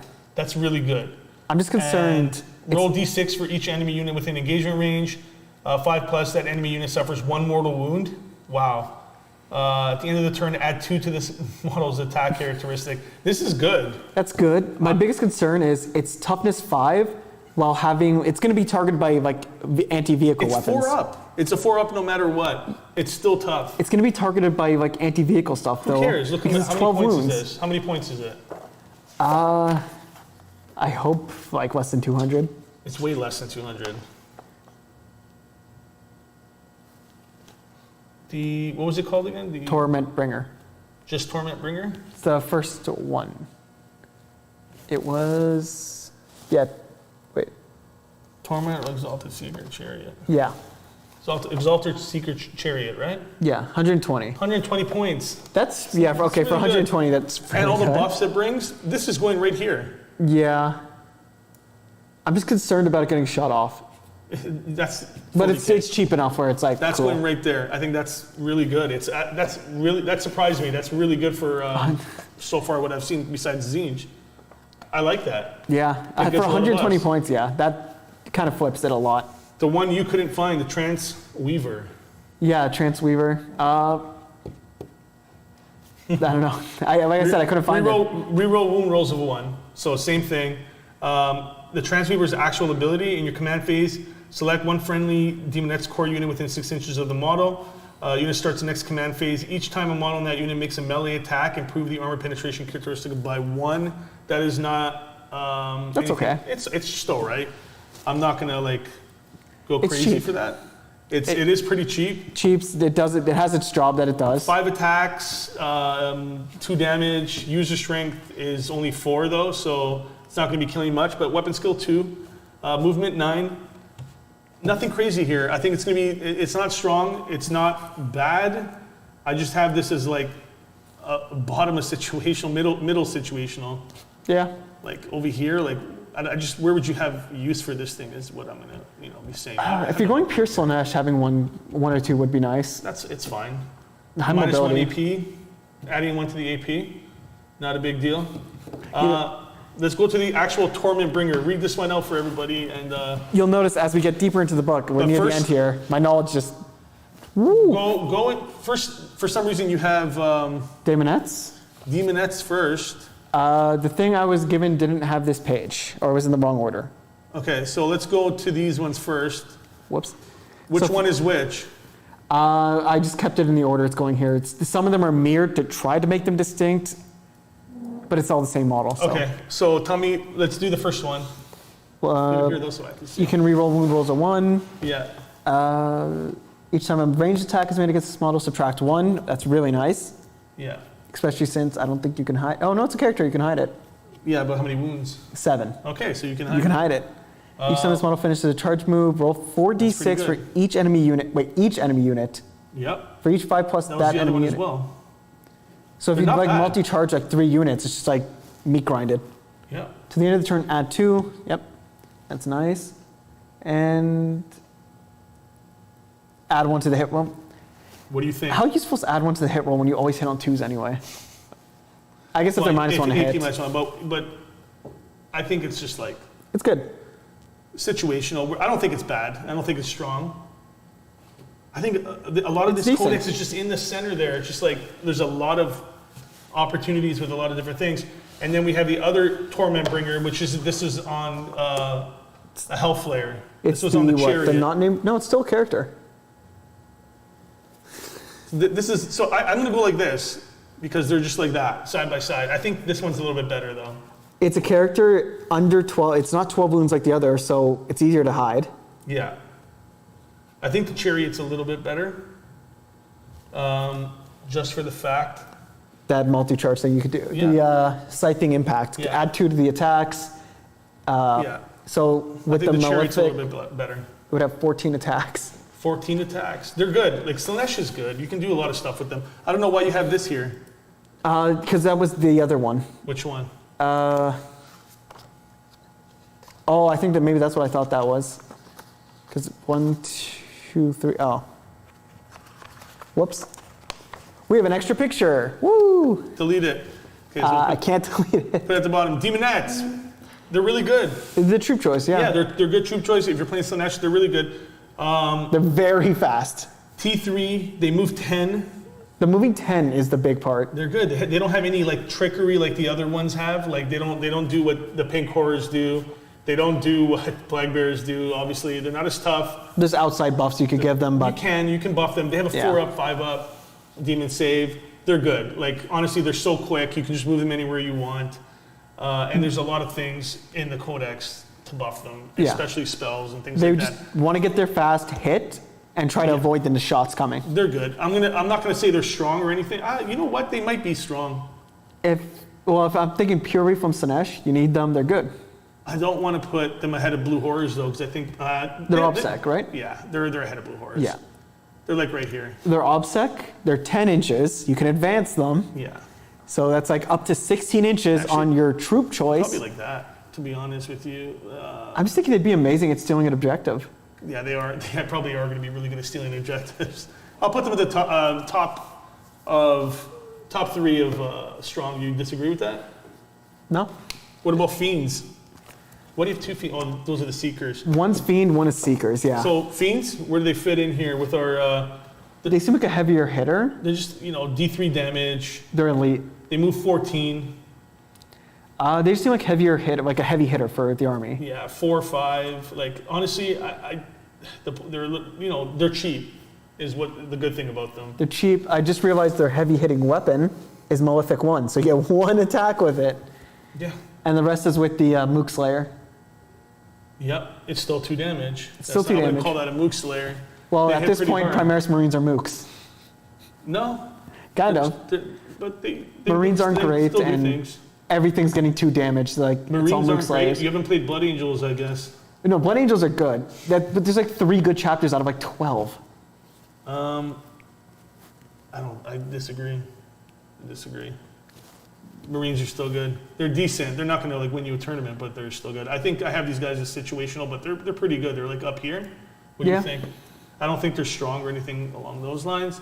It's a lot of just middle of the ground. This is like exactly middle ground kind of units. We're getting to the good stuff right after this.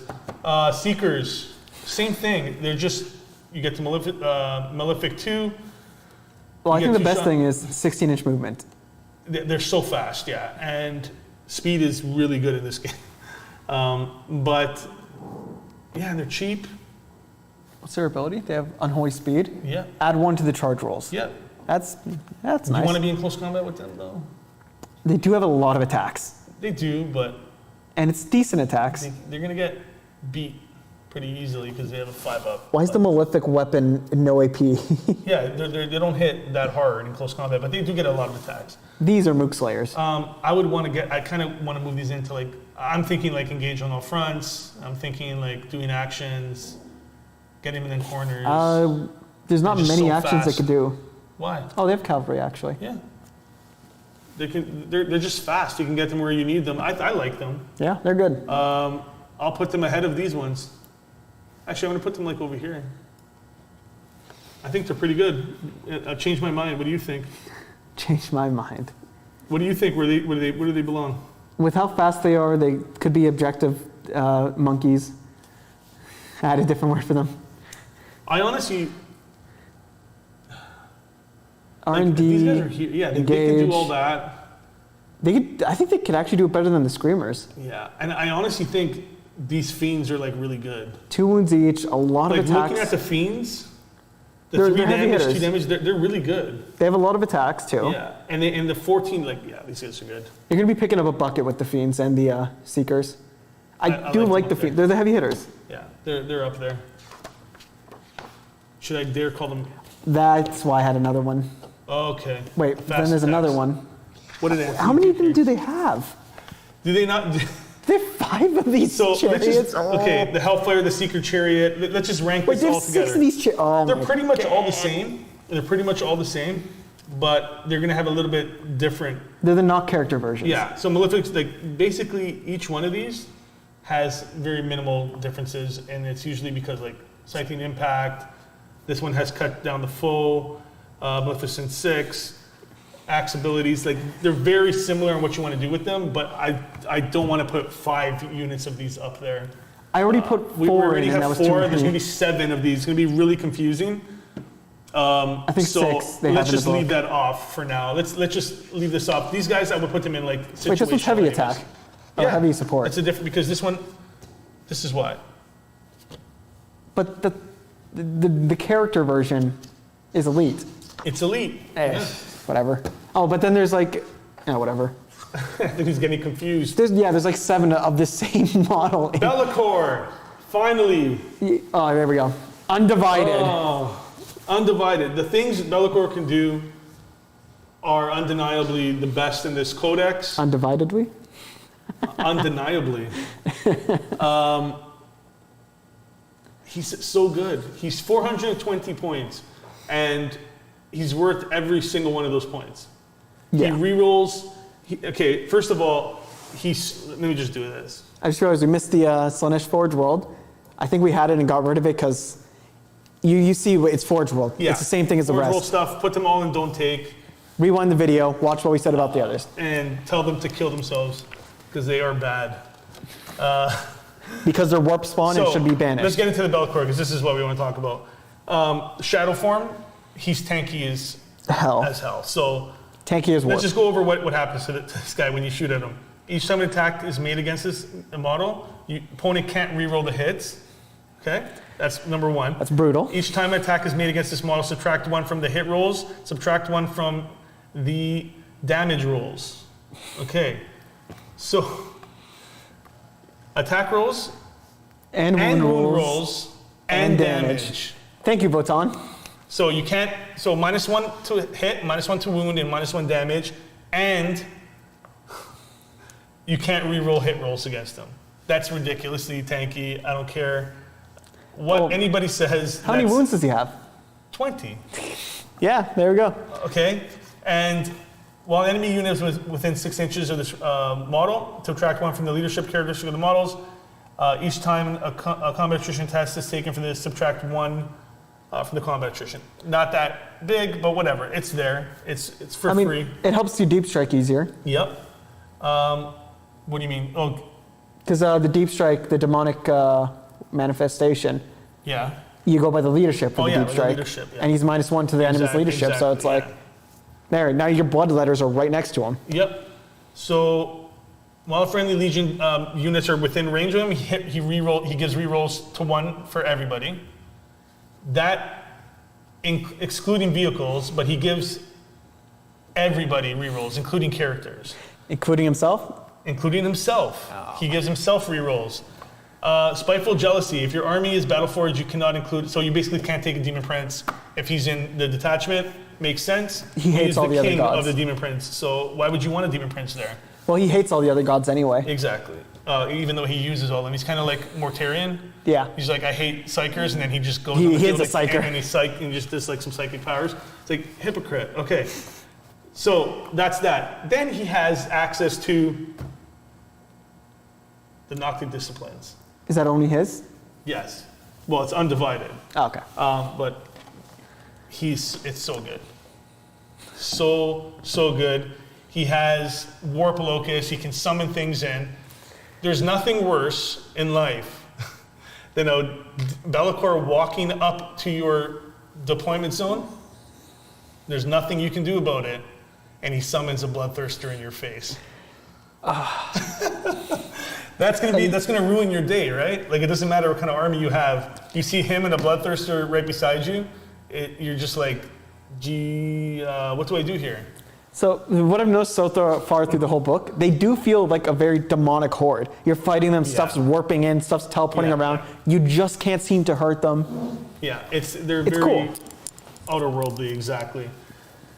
Here's the thing, if you're gonna give him a Warlord trait, he has to take this one specific Warlord trait because he is named, but it's pretty good. In your command phase, select one friendly Legion's Demonica core unit or Disciplines of Bellicor unit, and within 9 inches, you can reroll all hit rolls with that unit. If you select one unit, they reroll everything. Why wouldn't you take that? Well, you have no choice, but yeah. I'm saying, why wouldn't? Well, you don't have to give him the Warlord trait. You don't have to give him a Warlord, but if you do take a Warlord trait, that's the one that has to come with. It's really good. I like it. I think you can give it to a little unit that we like up there, the Flamers. Oh my god. You have 6 of them, and they're rerolling everything to hit. That could hurt. What was I gonna say? Oh man, I had something I was wondering with him. What were you wondering? Is it worth taking Undivided without him? Like, is there any point taking Undivided without Bellicor? You can build around him. You can just, if you're gonna bring Bellicor and build around him. What would Bellicor want beside him? That's the way you got to think. Flamers. He can support anything because everything's getting rerolls around him. He can summon. He's impossible to kill. Well, he's not impossible to kill, but you're going to have a hell of a time killing Bellicor. And when you have other things like a bloodthirster coming, you can walk up the field and they're not even worried about him because they have a Be'lakor coming. So they're going to try to kill that before. And he just throws a bloodthirster. I'm telling you right now, I've played with both of these in the same list, and he's not even that hard of a hitter when you compare him to the bloodthirster. The only like weakness I could see for this guy is like mortal wounds. He doesn't have a feel no pain against mortals. That's it. And you know you're not going to kill him in one turn. He has 20 wounds. But if you're going to position him so that he's not taking mortals like that. And here's another thing. The Warp Storm effects, he has access to all of this. He can use all of this. So good, so powerful. What did I say about what makes something really, really powerful? The buffs around them? No, but what makes a unit really good? Remember I was comparing the Exalted to the main? Customized ability. The ability to have more or flexibility. Flexibility with a unit makes them really, really tough because now you can just adjust to your opponent, right? And the more you can adjust to your opponent, it's like, okay, this is working last game, but I don't need that right now. I can do this with him though. It's really good. One thing I want to mention with the Bloodthirster as well, he can get more attacks than what he has, which is insane. The one you summon in, can you give him like this stuff? Yeah, because he's going to be an Exalted Bloodthirster. Oh, he's just on. Yeah.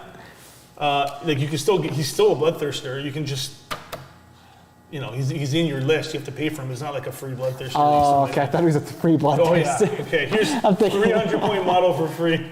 That's why I'm like so confused like this. But still, you can throw him in. So we're lucky you're not writing the rules for GW here. No, I hate free points. I don't even want pink cores to split for free. That's not free though, because it's a chance and now it's built in. Yeah. But it's still 3 points if you roll lucky. 3 points is Poxwalkers using a stratagem and then roll 7 dice and any 4 up is they're coming back, or the 3 up. I forgot what it was. Yeah. I think it's 4 up. Because then it doesn't become a 2,000 versus 2,000 point game anymore. We'll talk about it more, but let's go into Demon Prince. Yeah. Demon Prince is still the same. Like, do we need to go over Demon Prince? If you play any other Chaos army, it's the same thing. Yeah, it's a Demon They have Prince. access to the Nocturne Discipline and all the warp stuff. He's good. And they're good. They move 8 inches. If you give them wings, they move 12, right? They're hideable. So that's it. I mean, everything's the same for them. They move 12 if they have wings. Take the sword, obviously, because 3 damage. AP -3, great against Marines, great against Terminators, great against that kind of... 3 wounds is always good, but I mean, the axe is even decent. I guess if you're using Khorne. Does the data sheet here supersede other ones? Like do the Chaos Space Marines? It depends on your detachment. But does a Chaos Space Marine Demon Prince now get a demon save? No. This is, so if you take a demon detachment, you get a demon save. You get a demon save. But if you're talking about other demon princes and no, it's different.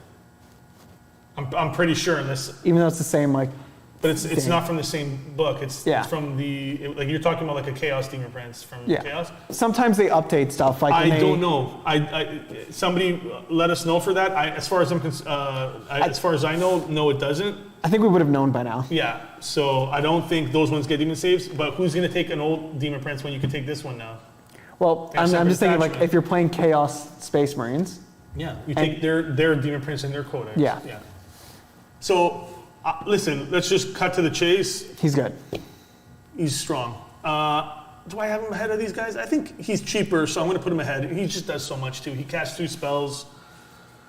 He's an all-round beat stick that you can mold into something. And he's a lot cheaper. It's not like if you don't want to go with the Exalted Demons, this is a great choice. Bring a few Demon Princes.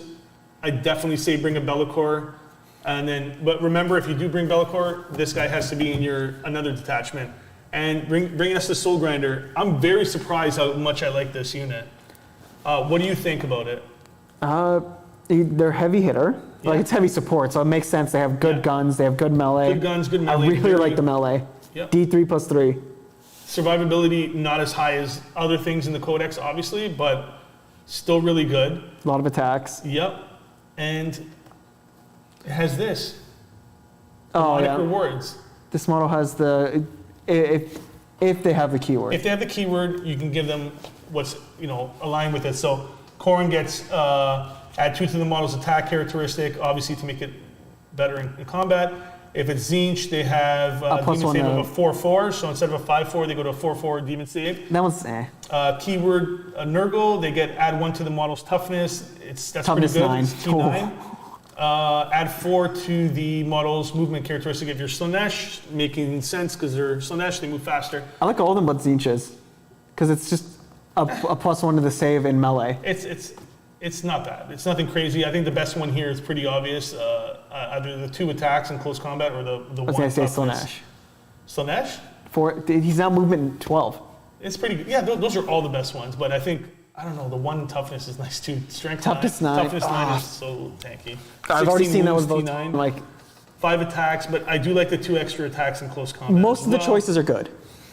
And he does have malefic weapons. Also, if you pick him as Nurgle, like if you're playing a Nurgle detachment, Yeah. you're playing Nurgle, you're kind of screwed. And he's demonic. So, oh man.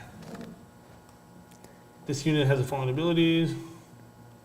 So I don't know what's it, yeah.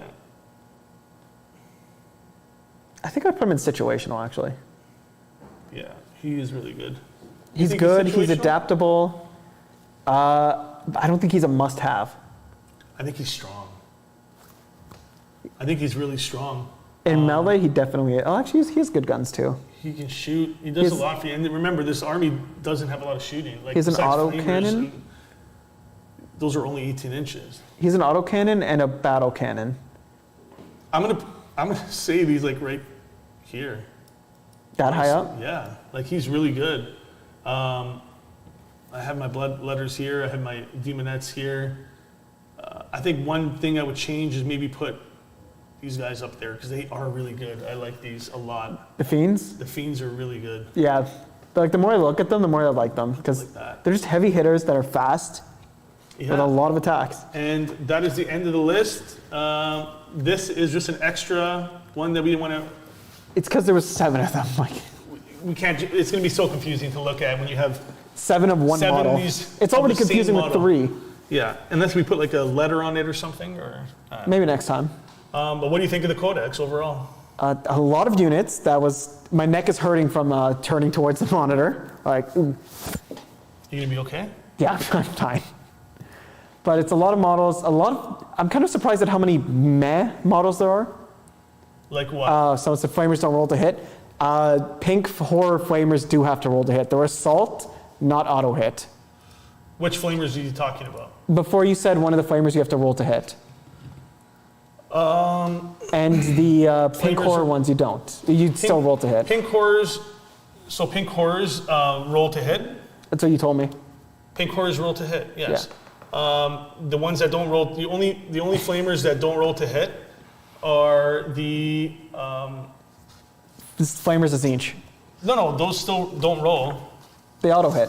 They auto hit. I'm talking about the exalted flamer. You have to roll with that profile. Why do they keep calling them flamer if it's not auto hit? That's what I don't get. Every other flamer in the game is auto hit. It's 2 different profiles. So he has a profile that auto hits. Oh yeah, the pink flame. So the pink flame is an auto hitting one, but then he has a blue fire which is not auto hitting. 6 flamers with Be'lakor. Well, the flamers of Tzeentch auto hit. Yeah. When I meant with the re-rolling from Be'lakor, I meant he gives the exalted flamers re-rolling ones. Everything. Sorry. You can give them re-roll everything for their big flame. For just one. It's just going to be one model, but it's really strong. It does 3 damage each. Yeah.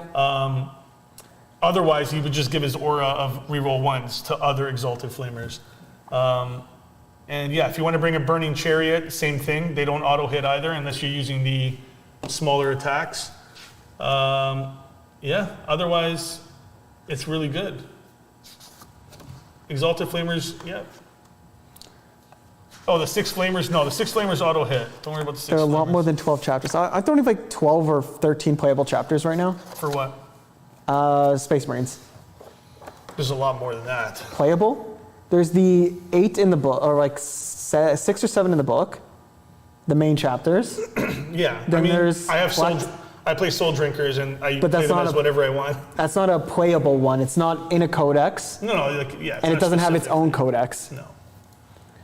But if you want to just talk about I meant chapters. playable ones like Ultramarines, Imperial Fists, Iron Hands, Blood Angels, Black Templar. Yeah.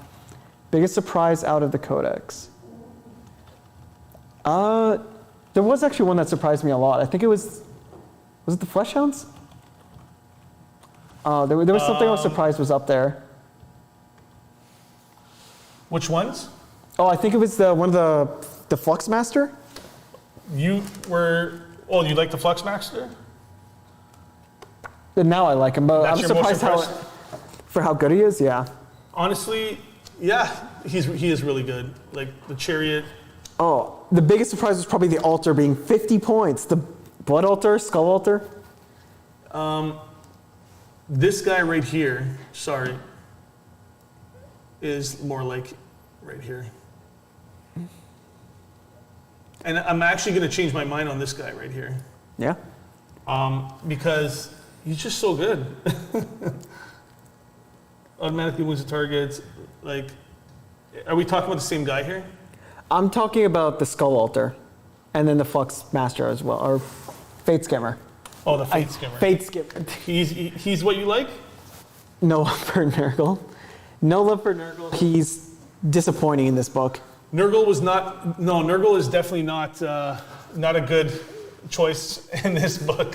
He's slow and he's sleeping for this codex. Maybe next time. If you look at the ranking, they're honestly not that bad. Like everything's very centralized, and Nurgle just has everything really, really balanced, but not enough units in that tournament standard and strong to compete with Tzeentch and Khorne and obviously Slaanesh as well. But I'm glad with how many Khorne units are in strong. What really stands out to me, because I really do think he does go up here. Yeah? Yeah. But what really stands out to me... Blue Scribe? Yeah. Flux Master, okay. What really stands out to me is the fact that Tzeentch just dominates the upper part of this list. That's why they're the best. Not because... It's not that Nurgle's that bad, it's just that they're too average. They're just too, there. There's nothing that really makes them strong or stand out. I saw it, a lot of their guys just don't have abilities. It's yeah, they exist. That's it. The max 10 per unit did hurt a lot, especially if you want to play Nurgle, and this is what I was saying before. You could bring 30 per squad. I would rather take an old -1 to hit, 30-man Plaguebearer squad over 10 2-damage Plaguebearers right now. And if you know pain. Yeah, and if you know pain, Sloppity Bile Piper there, rolling 2d6 for my morale. If I roll a 1, that's what I wanted to see. I wanted to see Plaguebearers coming back. I wanted to see that, and I don't see that in this codex. I'm kind of sad they got rid of that respawn thing, because as much as I hated it, because you just kept bringing them back, yeah, it was just funny. It was cool. It's cool, here's another one, and another one. But I want to see Plaguebearers coming back. The bell, the Great Unclean One, or is it Rodriguez, can ring the bell, and then D3 Plaguebearers come back. Both can do it? No, I think it's only Rodriguez. It's only the Great Unclean One. The Great Unclean One? It's only the Great Unclean One, and that's nothing. I want to see D6 coming back potentially, or but it's so annoying. At the end of the day, they're not going to lose as much to morale. They're harder to hit. I can make my Plaguebearers toughness 6. Yeah. That's pretty, that's not possible in the old codex. But honestly, the old demons, death by 1,000 cuts numbers was very, very powerful for them. And now you got to be a lot smarter with positioning, and you can't just throw a blob of 90 models at people. You have to be a little better with your positioning. I wish it was still an option. Yeah.